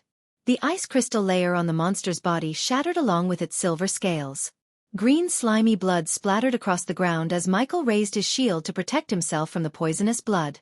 With no scales, the monster's pinkish body was exposed to the world. Fear and shock emerged in the monster's tiny eyes. It hissed with fear. When Vidora thought the monster's life was over, the monster pulled its trump card up its sleeves. The monster slowly opened its mouth as Michael felt a powerful force sucking him into its mouth. Michael was left with no time to react. In a blink of an eye, he was in the monster's mouth. However, the monster couldn't close its mouth. Michael held its mouth wide open with the Doombringer on its palate. "We have to help him," said Iag as Vidora flew toward Michael and the monster. The monster frantically shook its head, trying to close its mouth and devour Michael. The light of life was slowly leaving away the monster's eyes. If one had to guess, one would say the monster had pulled a trick to kill both Michael and itself. Every bit of muscle in Michael's body tensed as veins bulged up on his face. As soon as Vidora reached the monster, they were surprised to see Michael smiling. No one in their right mind would smile stuck in a monster's mouth, but he did. Vidora was speechless. Judging by the smile on his face, they could tell he did not need their help. The monster, on the other hand, completely ignored Vidora and frantically shook its head left and right, hoping Michael would let go of the Doombringer in his hand. Occasionally missing content. Please report errors in time. Chapter 8:11 Mount Hades. Standing inside the monster's mouth, Michael held its mouth open with the Doombringer and his other hand. Slowly, Michael moved the hand that was holding the Doombringer down. The monster almost snapped its mouth close, but Michael was strong enough to keep it open with one hand. He then raised the Doombringer as a bone-chilling frost beam shot straight down the monster's throat. Vidora heard the monster roar in agonizing pain. The monster went crazy. It swings its entire body left and right to throw out Michael. No matter how hard the monster tried to lose Michael and shoot him with a poison blob, it simply couldn't. Unlike the monster's outer body, its inside was soft tissue and flesh. The frost from the Doombringer crystallized the monster from within. If Michael wanted, he could send a stream of dark flames into the monster's throat and burn it from the inside. However, Michael had other plans for the monster. Instead of killing the monster, he froze the monster to the point it stopped struggling. He turned around before hitting the monster's palate with the Doombringer. The pointy end of the Doombringer hooked into the skin. Michael moved the Doombringer slightly forward as the monster crawled forward like a remotely controlled toy. Vidora was utterly speechless. They thought Michael would kill the monster when he had the chance. Instead, he was driving the monster toward the volcanic mountain in the distance. No one would have dared to make such a daring move. But making such uncanny moves was what made Michael the Dark Lord. The monster was already half dead. Its poison glands and organs were frozen. Vidora followed behind the monster while keeping a safe distance from it. Only while following the monster did they notice several others, like the monster Michael was riding from its mouth. Some of the salamandipeds were bigger and stronger than the monster before them. Even if Michael had killed one, he would have faced several on his way to the mountain. As much as Michael liked to hunt these monsters down and earn experience points, he valued his life and everything he had achieved till now more. Until the system reached level 10, where he could construct a body for himself in case he was killed, he had to keep himself safe. The meadows were littered with hundreds of salamandipeds. Coupled with weird gravity that prevented one from flying, even a group of immortals would be slain in the area. The more time they spent in the demon's grave, the more Vidora learned the dangers lurking in the realm. This was why even the seasoned immortals dared not to venture into the demon's grave despite the rare and priceless treasures within. A few weeks ago, Noah prepared himself to venture into the demon's grave, hoping the place would temper him and enhance his battle prowess. However, Andreas outright stopped him without giving Noah a choice. Andreas didn't think Noah was ready for the dangers in the demon's grave. To be honest, Andreas was right. Noah would have lost his life in a few hours if he had chosen to enter the realm. God or no God, one must be at least at the immortal stage to survive the demon's grave.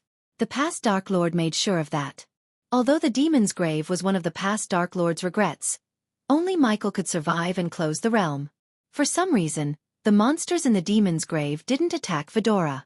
Some of the monsters dug into the ground the moment they saw Vidora. Looking at this weird behavior of the monsters, dark lines appeared on Iag's forehead.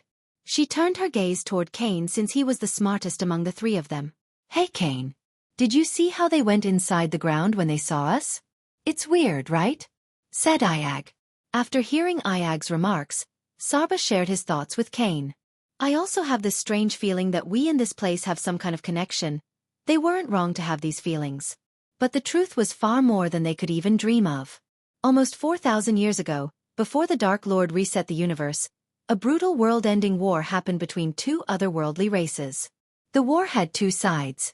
One side had thousands of demons, and the other side had only one fighter, the three-headed Hydra, Vidora. "If so, we will get some answers before we leave this place," said Cain. He didn't let Sarba and Iag know what he felt about this place. Unlike him, They were influenced by emotions rather than their brain. Until Ghost figured out what had really happened in this realm, Kane didn't want to come to any conclusions. Eventually, Michael reached the volcanic mountain base. Dark smoke and ash littered the ground as well as the air. The smell of fire nauseated them. As soon as they reached the mountain base, the high temperature caused the ice layer on the monster to crack. After the ice shattered, Michael was afraid of the monster healing back to its full strength. Therefore, Michael cast the ring of fire and Ignitia at the same time. Black lightning bolts crackled around Michael's hand before hitting the monster's throat. Following the black lightning bolt, a stream of dark flames rushed into the monster's mouth, burning its flesh to well done. The monster roared and squirmed as Vidora's senses were overwhelmed by the burning flesh. Soon, the monster lost its strength to squirm and collapsed down. Its body shrunk as green slimy blood oozed out of its skin. Ding! Congratulations to the host for killing a half-immortal level 7 monster. The reward is 1 million experience points and 10,000 badass points. Ding! Congratulations to the host for successfully being a badass. The reward is 15,000 badass points. Michael heard the system in his mind. Not even a second passed as Michael felt warmth throughout his body. This was a familiar feeling. He had leveled up. Congratulations to host Michael for leveling up. The current stage is Immortal Level 5. Vidora flew around the monster's lifeless body as Michael stepped out of its mouth. Without even looking around the mountain, Michael squatted down the monster's body and ran his fingers through its scales. After the explosion and fire plus ice attack, the monster lost most of its scales. He fired the dark beams out of his eyes, cutting out the few scales on its body. Vidora saw Michael peeling out the scales with a sickening screeching sound. He seemed unbothered by the blood and gore. On the contrary, he was whistling a strange tune and enjoying collecting the scales. It took him almost an hour to collect all the scales. At that moment, he sat before a pile of scales. Kane counted 34 scales in total. Each of them was diamond-shaped in the size of a grown man's palm. They wondered what Michael could do with so few scales. But after seeing the sorry state of his current armor, their first guess was new armor. After stripping the scales from the monster's body, Michael raised his hand, firing streams of dark flames from his hands. Without the scales, the monster's body couldn't withstand the dark flames. It slowly burned down to a hot pile of ashes and bones. Michael slightly bowed, paying his respect to the monster. When Michael turned around, he saw Vidora staring at him with bewildered looks on their faces. "You have something in mind?" Michael asked, tilting his head. "We are wondering what kind of connection we have with this place," said Iag. Her words reminded Michael of the green glow in Kane's mouth that resembled the realm tear earlier. Just like Kane, Michael didn't want to say anything before he learned more about the demon's grave. Since the mysterious woman said the demon's grave was one of his mistakes, he had a feeling it might be related to Vidora somehow. But for the time being, Michael decided to stay silent on the matter. "I'd say let's explore the place more before making any assumptions," said Michael. Iag heaved a heavy sigh and nodded. Finally, Michael turned his focus to the giant mountain before him. It looked bigger and mightier in close. Once again, Michael tried to ascend into the air but ultimately failed due to gravity. The required items needed to forge the dark swords are inside the mountain. "It seems like the host has to climb the mountain. I hope you are good at it," the system said. Weirdly, the system sounded amused by his conundrum. The volcanic mountain was none like Michael had ever seen in his life. Its ashen cone would grow hot and, with a great surging and throbbing, pour forth rivers of molten rock from chasms in its sides. Some flowed blazing down great channels. Some winded their way into the stony plain until they cooled and lay like twisted dragon shapes vomited from the tormented earth. The heat emanated from the molten lava was enough to burn a core formation warrior to dust. Vidora lifted their heavy heads as the mountain filled all their sight, looming vast before them. The growling mountain sounded like a hungry beast waiting to devour everything with its molten lava. Its cone-shaped top reached for the sky, shrouded in a huge mass of ash and sparks of fire. Just looking at the mountain hurt Michael's neck. He sighed, thinking of climbing the mountain through the oozing lava and uneven terrain. He was a hitman, not a mountain climber. Although he had training climbing walls and mountains, this fuming chimney of a mountain was not an ordinary one that anyone could climb. At least he had Mark III grappling hook to help him climb. After taking a long deep breath, Michael walked toward the mountain. He grabbed the edges and started to climb up. "Are you sure about this?" Cain asked Michael. "Don't look down. It might help," said Saba with a worried face. "Relax. I got this," said Michael. While Michael was climbing up, a sense of déjà vu hit him. He felt like he had climbed the mountain before. But he ignored all the doubts and focused on the task at hand. Chapter 8:12 Life with no regrets. Michael grabbed the edges and slowly climbed up the mountain, with Vidora giving him moral support from the air. Some rocks were wet and slippery, while some were rough and easy to hold on to. When Michael looked over his shoulder, everything on the ground looked eerily small. If climbing wasn't hard enough, the air was filled with ash that hindered Michael's sight. The higher he climbed the mountain, the stronger the wind breezed past him. It almost knocked him down every step of the way. After climbing for almost 5 hours, Michael's hands went numb. Michael willed the APD to pump him with a healing potion. Another hour passed as Michael climbed quite higher and finally saw a rock formation sticking out of the mountain large enough for him to sit down. "Careful!" Suddenly, Michael's hand slipped as he hung on the edge with one hand. Vidora flew closer to Michael. If it weren't for gravity, Vidora would have tried to fly to the top carrying him with their claws. Gravity in the demon's grave defied the usual physical laws. It didn't affect Michael when he was climbing. Instead, it only affected him when he tried to fly. Cain was afraid that if they tried to carry him to the top, gravity would pull them both down to the ground. At that time, all of Michael's hard world would go down the drain. "Arg!" Michael growled as he slowly adjusted his grip and climbed higher. Finally, after great effort, Michael reached the platform. He slowly pulled himself up and sat on the edge. Michael breathed heavily. When he raised his head, his heart sank. The top of the mountain looked just as far as when he was at the bottom. There was still a long way to go to reach the top. Sitting on the platform, Michael was able to see most of the demon's grave. While he was riding the monster, he didn't clearly see how many salamandipeds were roaming the meadows. But now, he could see them all. Hundreds of them raised their heads and hissed in the distance. As if the salamandipeds weren't enough, he noticed giant bats and a colossal-sized bull in the distance. Even from miles away, the bull looked gigantic. The bull was easily the size of a 6-story building. No monsters dared to get near the bull while it grazed the grass peacefully. "Man, I hope we don't have to fight that monster," said Sarba. He gasped in shock at the sheer size of the bull. "Who knows? We might have to," Michael's words stunned Saba. "This place tests everything in me." "This mountain is just one of the many tests I have to go through," said Michael. He was certain that this place was testing him. Despite the cultivation gap between him and the monsters, he couldn't destroy them easily as he was used to. Not that Michael was weak or nerfed by the demon's grave, but the monsters defied the typical laws of cultivation. Even a fusion stage monster was strong enough to fight a half-immortal because of their attributes. It was as though the demon's grave had tempered them and made them evolve somehow. These monsters showed signs of intelligence. A monster with intelligence was far more dangerous than one with no intelligence at the same cultivation stage. With the right strategy, even a weak monster could defeat a stronger opponent. For a few minutes, Michael just gazed at the realm before him. He collected his thoughts, calming his mind and soul. Eventually, Michael resumed climbing up the mountain with Vidora flying beside him. "Grab here. This rock looks strong." Vidora flew ahead of Michael and found sturdy rocks and edges for Michael to hold on to. They continued climbing the mountain for another hour and then, Vidora noticed something peculiar on the mountain's surface. "Look here." Sabra hovered in the air, pointing at a small rock formation that was sticking out of the mountain with a dot of red paint on it.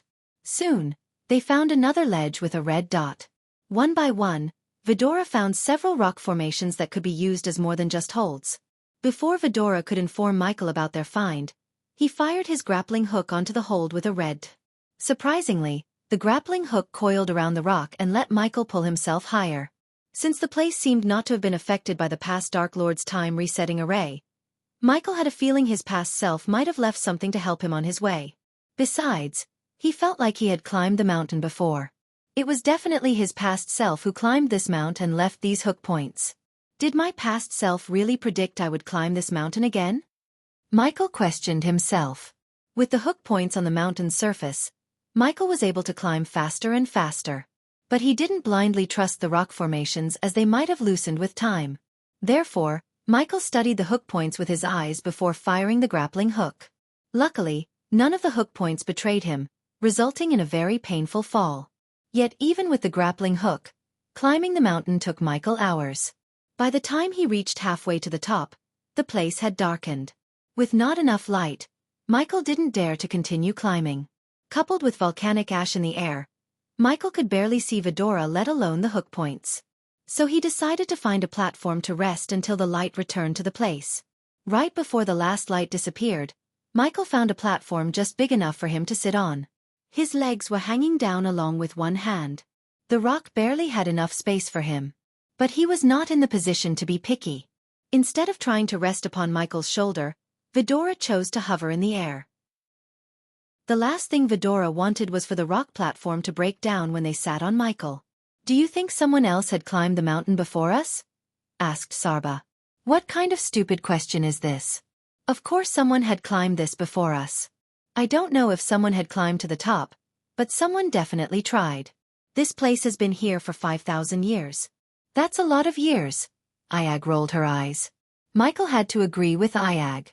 Although the demon's grave was treacherous to even immortals, one must be a fool to think the great 8 clans didn't dare to unveil the secrets of this realm. But he wasn't sure how farther they ventured. What must have happened here? "The woman said this place was one of my past self's mistakes," Michael slowly spoke, looking at the realm around him. Through the volcanic ash, he saw silhouettes of mountain chains, the bull in the distance, and even a flat land that resembled a lake. He could only imagine the terrors lurking in these places. Suddenly, the mountain trembled. Michael almost bolted to his feet. But the tremor soon stopped. It felt like the volcano inside the mountain was raging to erupt. Gradually, the tremor died down as the mountain returned to its peaceful state. "People are gonna freak out when they hear we entered the demon's grave and survived," said Sarba. "Imagine what the Guardians would think. They are going to spin some story and make us the village of it." Ayag rolled her eyes. Vidora used to not care about what was happening in the world after they heard their kind was wiped out from a universe. However, they slowly realized Ghost, Gaia, and Nightmare were their family despite everything. After feeling the familial bond with them, Vidora felt they were part of Ghost's life. They cared about the order and hated everyone who stood against them. Besides, they were intelligent enough to see who the real enemy of the world is. "Well, no matter what you do, there will always be someone to point their fingers and criticize you," said Michael. He leaned back on the mountain and gave Vidora a piece of advice about life. "Thing is, you cannot satisfy everyone. If you live your life thinking about what others might think, you won't even satisfy yourself. Never look back and regret. Look back and smile at what you have done. Live like that," said Michael with a heavy heart. If what the mysterious woman said was true, his past self had little too many regrets in his life. Even when he saw his past self talk to him in an ethereal form, Michael noticed a strong sense of regret and grief in his eyes.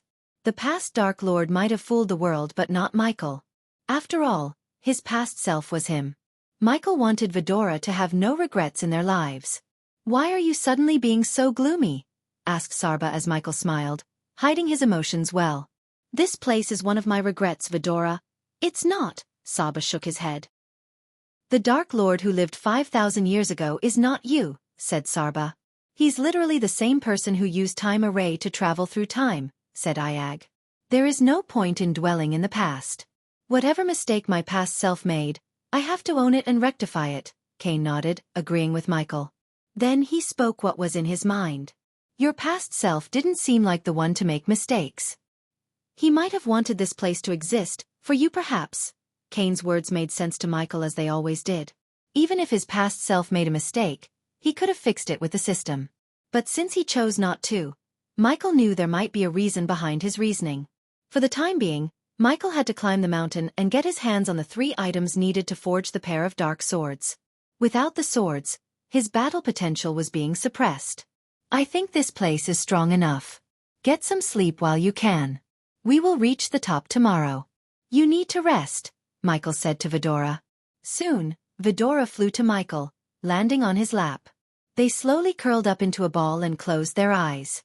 Meanwhile, Michael couldn't close his eyes. This place had an unknown effect on him. His mind kept replaying the mysterious woman's words. Chapter 813 Birth of the Dark Swords. The morning in the demon's grave was gloomy as ever. A tinge of light lit the horizon that looked like a red canvas. With newly found vigor, the monsters roared. Molten lava flowed out from the top, lighting the mountain with its golden light. Coupled with the morning light, the realm looked brighter than earlier. In the distance, the bats littered the red sky. Strangely, more and more bats appeared on the horizon for some reason. On the other hand, Michael and Vidora resumed their journey toward the top. The higher Michael climbed, the fewer hook points he came across. He hoped to reach the top using only the grappling hook. But on the contrary, he had to use his hands to climb more than the grappling hook. Without looking down, Michael climbed up the mountain. His entire body was drenched in sweat. "Careful," Saba warned Michael. Despite the dry air and the heat, the mountain surface looked slimy for some reason. Grabbing the holds turned out to be a pain because of the slimy surface. Still, Michael carefully held onto the edges and moved up on the mountain. He didn't rush climbing up. Instead, he took every step with caution. Several hours passed in a blink of an eye. He had to use healing potions to keep his hands and legs from going numb. Almost 10 hours later, the top of the mountain became close to Michael. With a final use of his grappling hook, Michael climbed up to the top. After lifting his body to the top, Michael just collapsed to the ground and breathed heavily. Michael's chest rose and fell at regular intervals. Meanwhile, Vidora flew away from Michael and saw a giant hole filled with molten lava.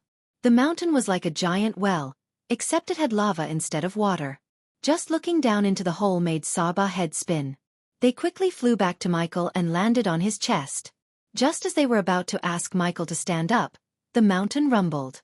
Soon, the lava erupted for a moment, throwing a splash of lava outside. Michael immediately kicked up to his feet. Molten lava glistened on the ground like a gooey orange cake. Ayag was tempted to have a taste, but she was not that stupid. Michael slowly walked to the edge and looked down at the boiling lava down. He felt like he was staring at the sun itself. The molten lava inside the mountain was too bright and hot enough to melt down a fusion stage warrior like a wax statue. The volcano remained dormant, hiding the terror and destruction within. Once it erupts, he could imagine how much damage it would do. Fortunately, the demon's grave was void of population. "Hey, look, your robes!" Saba's shout broke Michael's concentration. He quickly turned around and saw his long coat was on fire due to the extreme heat in the air.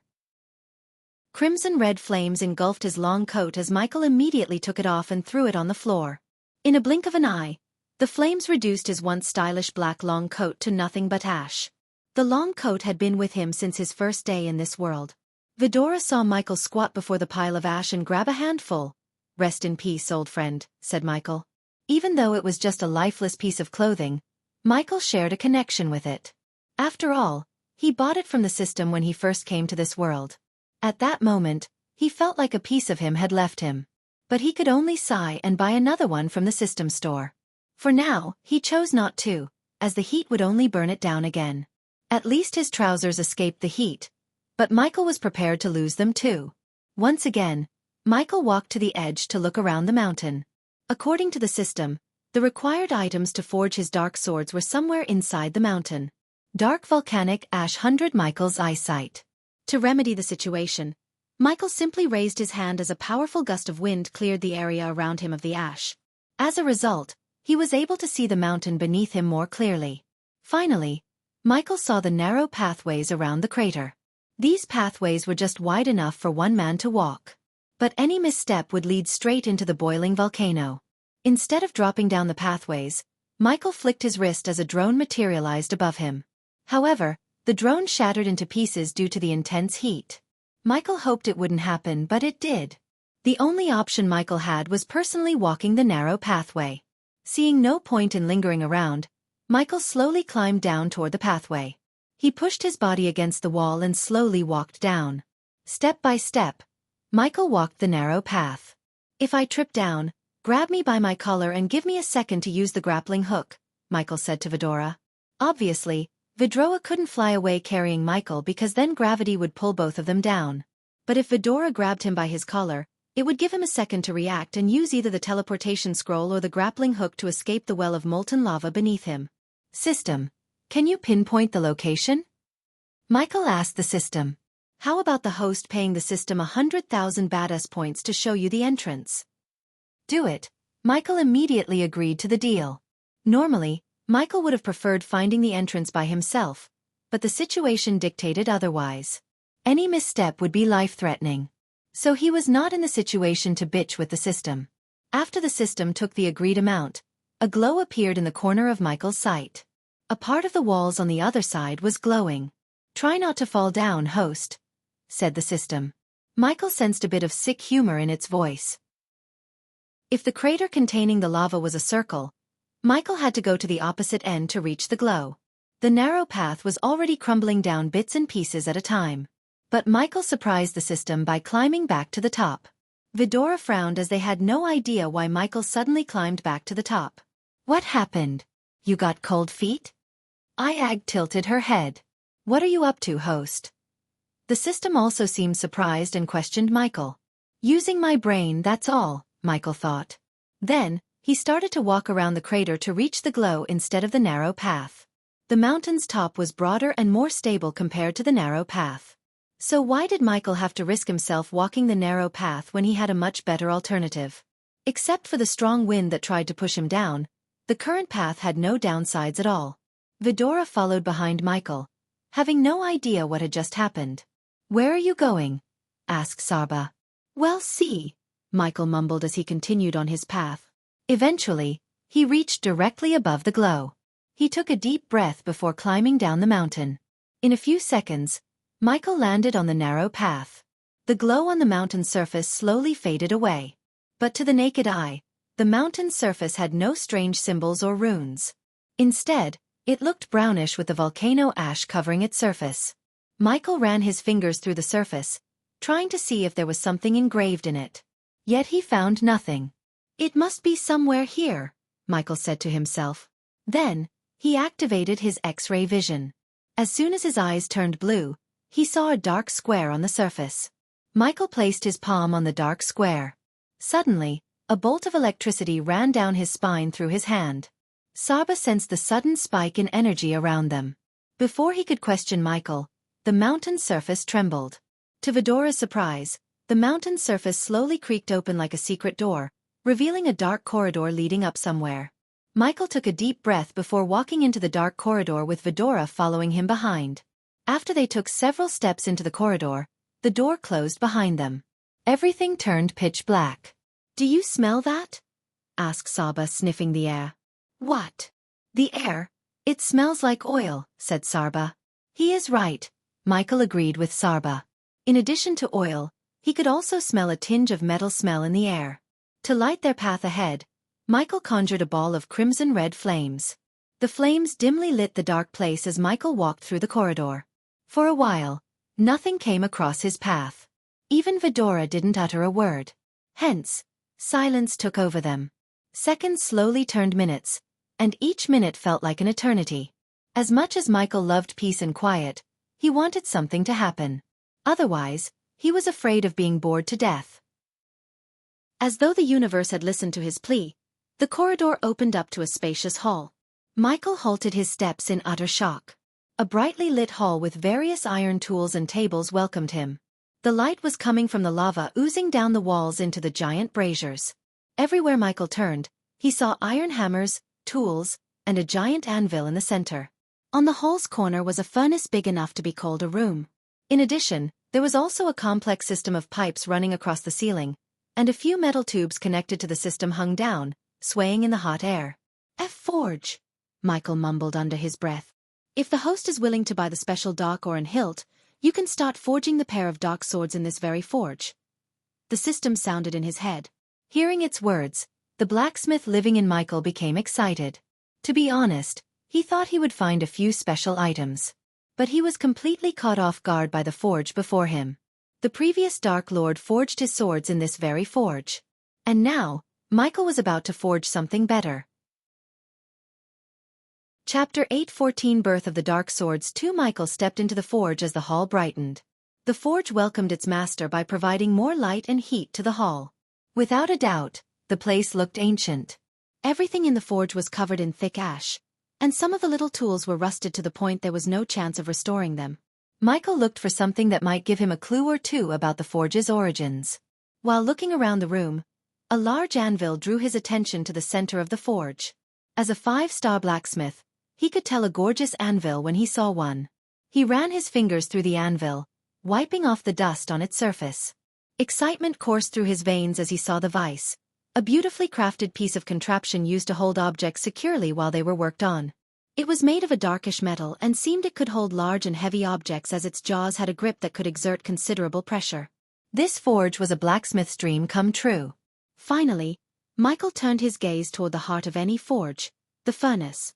Whoever built the forge chose to build the furnace in the wall and let the smoke go straight to the mountain's top. No one would be able to tell the difference between volcanic fumes and the smoke coming from the forge. Although the forge had many intricate gears and small contraptions inside to make it more efficient, Michael could only see the rectangle hole into which the metal ores or the iron works should be put. On the side, Michael saw a lever and a rotating button built into the wall. "Pull the lever and see what happens," said Ayag. Her eyes glistened with curiosity, just like Sarba. Michael already had a pretty good guess of what it would do, but he pulled the lever to confirm his assumption. The lever was considerably harder to pull. It took a bit of force to pull down. A normal person had no chance of pulling down the lever since even Michael had to use his strength. After he pulled down the lever, nothing happened for a while. Then, the forge trembled slightly. The temperature in the air rose by several degrees. A gust of wind shot out of the furnace, pushing out the ash. The furnace suddenly lit up as gooey lava oozed into it from above. It was like hot chocolate except hotter and brighter, like liquid gold. Michael immediately felt the intense heat from the lava. On the other hand, the rotating button had an arrow pointing up. He rotated the button anti-clockwise, expecting it would somehow reduce the heat. An oven, that was what this furnace reminded him of. After rotating the button, a strong gust of wind mixed with cold air sprayed onto the lava. Gradually the lava lost its heat and became bearable. "I wonder where that cold air is coming from," Kane frowned. Michael had the same question until he used his thermal vision and found the source of the cold air. His X-ray vision vaguely showed something familiar to Michael, an ancient ice core. "Makes sense," Michael mumbled under his breath. "What is?" asked Saba. "You asked how the cold air is produced. It's coming from the ancient ice core built within the furnace," said Michael. Congratulations to the host for finding 3 out of 5 requirements to forge the dark swords. The system's notification inside a golden tab blocked his vision. He was confused for a moment, but after looking around the forge, he realized the meaning of the system's words. "So the 3 requirements were anvil, vice, and this furnace?" Michael asked the system. The system didn't answer, but its silence spoke volumes. Now that he had a forge, he only needed the ore in the hilt to forge the dark swords. The dark ore in the hilt will cost the host 1 million badass points. The host is 400,000 badass points short of 1 million. The system suggests the host get a loan for 600,000 badass points. Michael sighed inside after hearing the system's words. Most of his badass points went back to the system when he bought the blueprint for the torpedo and dark swords. Luckily, his journey into the demon's grave awarded him enough badass points to reach 600,000 badass points. Still, he needed 400,000 to buy the ore and hilt for the dark swords. "How much do I have to pay you back after the loan?" asked Michael. 700,000 badass points. As much as Michael hated loans, he had to take one from the system. Having a pair of swords that could withstand the dark flames would give him an overwhelming advantage in any battle. His excitement overshadowed his hesitation about taking a loan. "I agree," said Michael as the system immediately gave him an additional 600,000 badass points. For a moment, he had 1,300,000 badass points. This amount was short-lived as the system took 1 million points for the ore and the hilt. A second later, 2 bars of dark metal materialized on the table before Michael. "The hilt will be given to the host at the last steps of forging the dark swords," said the system. Vidora was surprised by the sudden appearance of dark metal bars.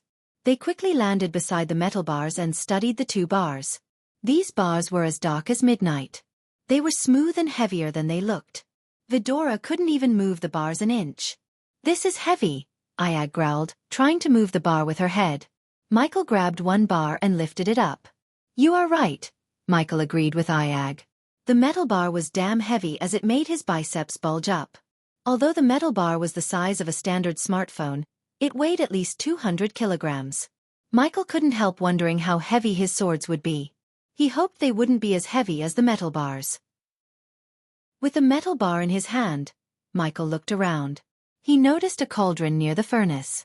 Vidora flew to the cauldron and carried it to Michael in their claws. "Let's begin." Michael removed his black arm cut and threw it to the side. It restricted his movements. Then, Michael placed the 2 metal bars into the cauldron. After he placed the 2 metal bars into the cauldron, it became too heavy for Vidora to carry. Hence, Michael carried the cauldron to the furnace and hung it above the hot lava.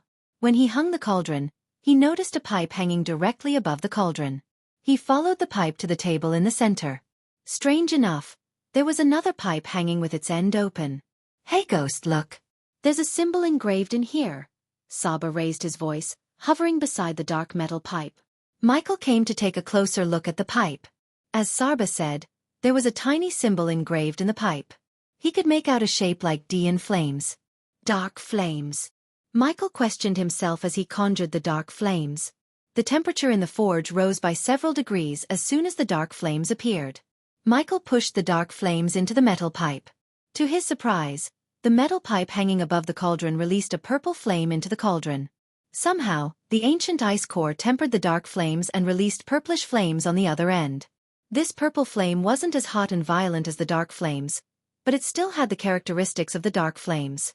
The purple flames heated the cauldron in a blink of an eye. Soon, the cauldron turned dim orange on the edges. But when Michael stopped sending dark flames into the pipe, the purple flames stopped at the other end. Michael didn't think he would need to send dark flames to melt all the metals. The hot lava was hot enough to achieve that feat, however. The dark metal required dark flames. Having no other option, Michael sent a stream of dark flames into the metal pipes. Several runes in the metal pipe lit up, protecting them from melting down under the dark flame's intense heat. Several hours passed by in a blink of an eye. When Vidora flew closer to the cauldron, they saw the dark metal bars finally melting down. Surprisingly, tiny crimson-red lightning bolts crackled around the cauldron. They formed from gooey dark metal. Everything around the cauldron darkened as the forge trembled. Michael ignored the tremor and continued to send dark flames into the pipe. As a blacksmith, he knew when to stop sending the dark flames and let the metal cool off for a while. The forging of dark swords was very different from typical sword forging. Almost an hour later, Michael moved away from the metal pipe. Then, he searched for a metal block and found one buried deep under all the rusted tools and metalworks. He carried the block of metal on his shoulder and put it on the table with a loud thud. Due to the forge's heat, Michael was sweating bullets. But he enjoyed himself working as a blacksmith. The metal block was a long rectangle with 3 meters long and a meter wide. In addition, it was at least 10 inches thick. Under Vidora's curious gaze, Michael fired dark beams out of his eyes and created a sword-shaped hollow in the metal block. The shape was neither too long nor too short. After the metal bars melted, he would have to pour the liquid metal into the shape and harden the metal. Since he was about to forge 2 swords, Michael found another metal block and repeated the process. Except the second sword was just a few inches longer than the first. As Michael was preparing everything to forge his new swords, the braziers around him flickered. Michael put down the tongs and looked around the place. For some reason, the flames above the braziers dimmed out. Then, Michael felt everything go dead silent. To Michael's surprise, a holographic image of himself appeared right above the table he was working on. "Welcome to our forge," said the Dark Lord. Chapter 8:15. Birth of the Dark Swords 3. The sudden appearance of the past Dark Lord surprised Michael. But deep down, he expected the Dark Lord to leave a holographic recording of himself. The moment Michael stepped into the forge, he felt like he owned this place. For a few seconds, the Dark Lord's image flickered in the air. The device he left had been lying dormant for thousands of years. It was a miracle the device was still in working condition. "I knew you would find the forge. Listen carefully. By the time of this recording, I don't know how long this message will last or when you will reach the place," said the Dark Lord. He talked to Michael with his hands behind his back. Unlike earlier, the Dark Lord looked relieved and even had a smile on his face. "I have made some mistakes. That's what makes me human. But soon, everything would go back to normal. I hope you have found some of the armor pieces I left behind. Find them all and forge yourself a new one. Trust me, you will need it soon. I know you will feel frustrated by all the cryptic messages. To be honest, I do too. But this time array and time travel are not as simple as we think. Even now, I can't tell you my whole story as much as I want to. Our friend strictly ordered me not to. The Dark Lord emphasized the words our friend. Michael had a feeling he was talking about the system. Since the system itself ordered him not to reveal his story, Michael couldn't blame the past Dark Lord. The Dark Lord smiled. Michael was pleased to see his past self smile. This forge is my gift to you, along with my hammer. You need it to forge powerful weapons and armor. If my guess is right, you might be in a financial mess, and that's why you are here in the first place. When this recording is over, you will receive something that will open up a portal directly to this forge. But you must build a powerful portal in your castle first if you hadn't already. The Dark Lord paused for a moment and looked around as though he was searching for something. Meanwhile, Michael was delighted to hear he could travel to the demon's grave and to the forge from his castle. It seemed like his past self was more powerful and resourceful than he initially thought. Which made Michael wonder more about what the hell happened that pushed him to reset the entire universe. He had a feeling it was connected to Gaia but didn't know the whole story behind the past Dark Lord's reasoning. Where the hell did it go? The past Dark Lord searched for something frantically. A few seconds later, he turned his focus back to Michael. The monsters you fought on your way here, they were modified by an asshole to fight me. Of course, I could kill them with a snap, but I don't think it would be true for you. So tread carefully. And keep Fedora out of trouble. I really miss the time when they were tiny and cute. The grown-up Fedora. The past Dark Lord sighed and let out an exhausted smile. Fedora frowned as Iag almost hissed at the Dark Lord. After your trip to the demon's grave, I hope they still call the place that. Your life will get a whole lot tougher. But hey, race, a piece of advice from yourself to you. Not everything is black and white. Also, don't always go for the kill. Some of our enemies are far more valuable alive than dead. As he said, the Dark Lord turned around and walked to his work table. Due to some reason, Michael couldn't clearly see the table or what he was working on. The time had corroded the recording and made it impossible to see anything other than the Dark Lord. This array will fix everything, Michael heard the Dark Lord mumble. Then, he turned around once again. What else I thought about telling you? The Dark Lord rubbed his chin for a moment. Ah yes, the Dark Lord snapped his finger, showing his sudden realization. Finish your castle as soon as you can and spare no expense. You have no idea how many tried to penetrate mine and lost their lives. Sooner or later, you will get tired of all the killings. The Dark Lord paused as his expression grew darker. Don't get tired. Because you are just starting your life as the Dark Lord. Always provide a reason for the people to fear you, my lord. Suddenly, Michael heard another voice. It sounded wise and elderly, but he had heard this voice before. Eladir. Michael frowned. He sounded old, very old. Are you recording another message for yourself again? Eladir asked the Dark Lord like a strict father. Unfortunately, Michael couldn't see Eladir in the recording. Hey, is that Eladir I am hearing? Iag asked Cain and Sarba in a husky voice. I think so, Saba nodded. You cannot leave these messages everywhere, my lord. It will create unwanted branches in the timeline. You already took a big risk by breaking down your armor and leaving them behind. Who knows what catastrophe it's going to bring? Eladir yelled at the Dark Lord. Look on the bright side, Eladir. We won't be here to see it, the Dark Lord shrugged. Come on. Finish what you are doing. We have a lot to do in a short time, said Eladir. You became grumpier with age. Relax and give me some time alone with myself. The Dark Lord looked over his shoulder and winked at Michael. The Dark Lord waited until Eladir left the room. Huff, the Dark Lord sighed. I am going to miss many things, but grumpy Eladir is not one of them. Try to find a way to stop him from getting older, because you do not want him to. Trust me, the Dark Lord chuckled. Who am I kidding? I am going to miss that old elf. It feels good to have someone look you in the eyes and lecture you, said the Dark Lord. At the peak of his life, no one dared even look at him, let alone lecture him. Almost the entire world trembled at the mere mention of his name. Only a few people existed in his timeline who had the guts to speak their minds before him. Eladir was one of them. Just by looking into the Dark Lord's eyes, Michael could tell how much he would miss his world. The Dark Lord sacrificed everything so Michael could fix his mistakes and live the life he deserved. Soon, the hologram began to flicker. Despite his advice, I will still leave some recordings for you. Take care of everyone and everything. Who knows, we might even meet at some point. After all, time is a mysterious thing, and life is full of surprises. After these words escaped the Dark Lord's mouth, he vanished into thin air. As soon as he disappeared, the table before Michael trembled. A copper ring big enough to fit in his hand materialized on the table. With another tremor, a silver hammer with many intricate runes engraved in it appeared. At first, Michael gently grabbed it and studied the ring. "Is that a portal?"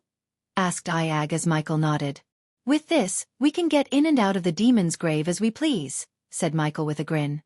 Countless ideas popped into his mind and made him excited for the journey ahead. However, his excitement was doused by the Dark Lord himself when he appeared again above the table once again in the holographic form.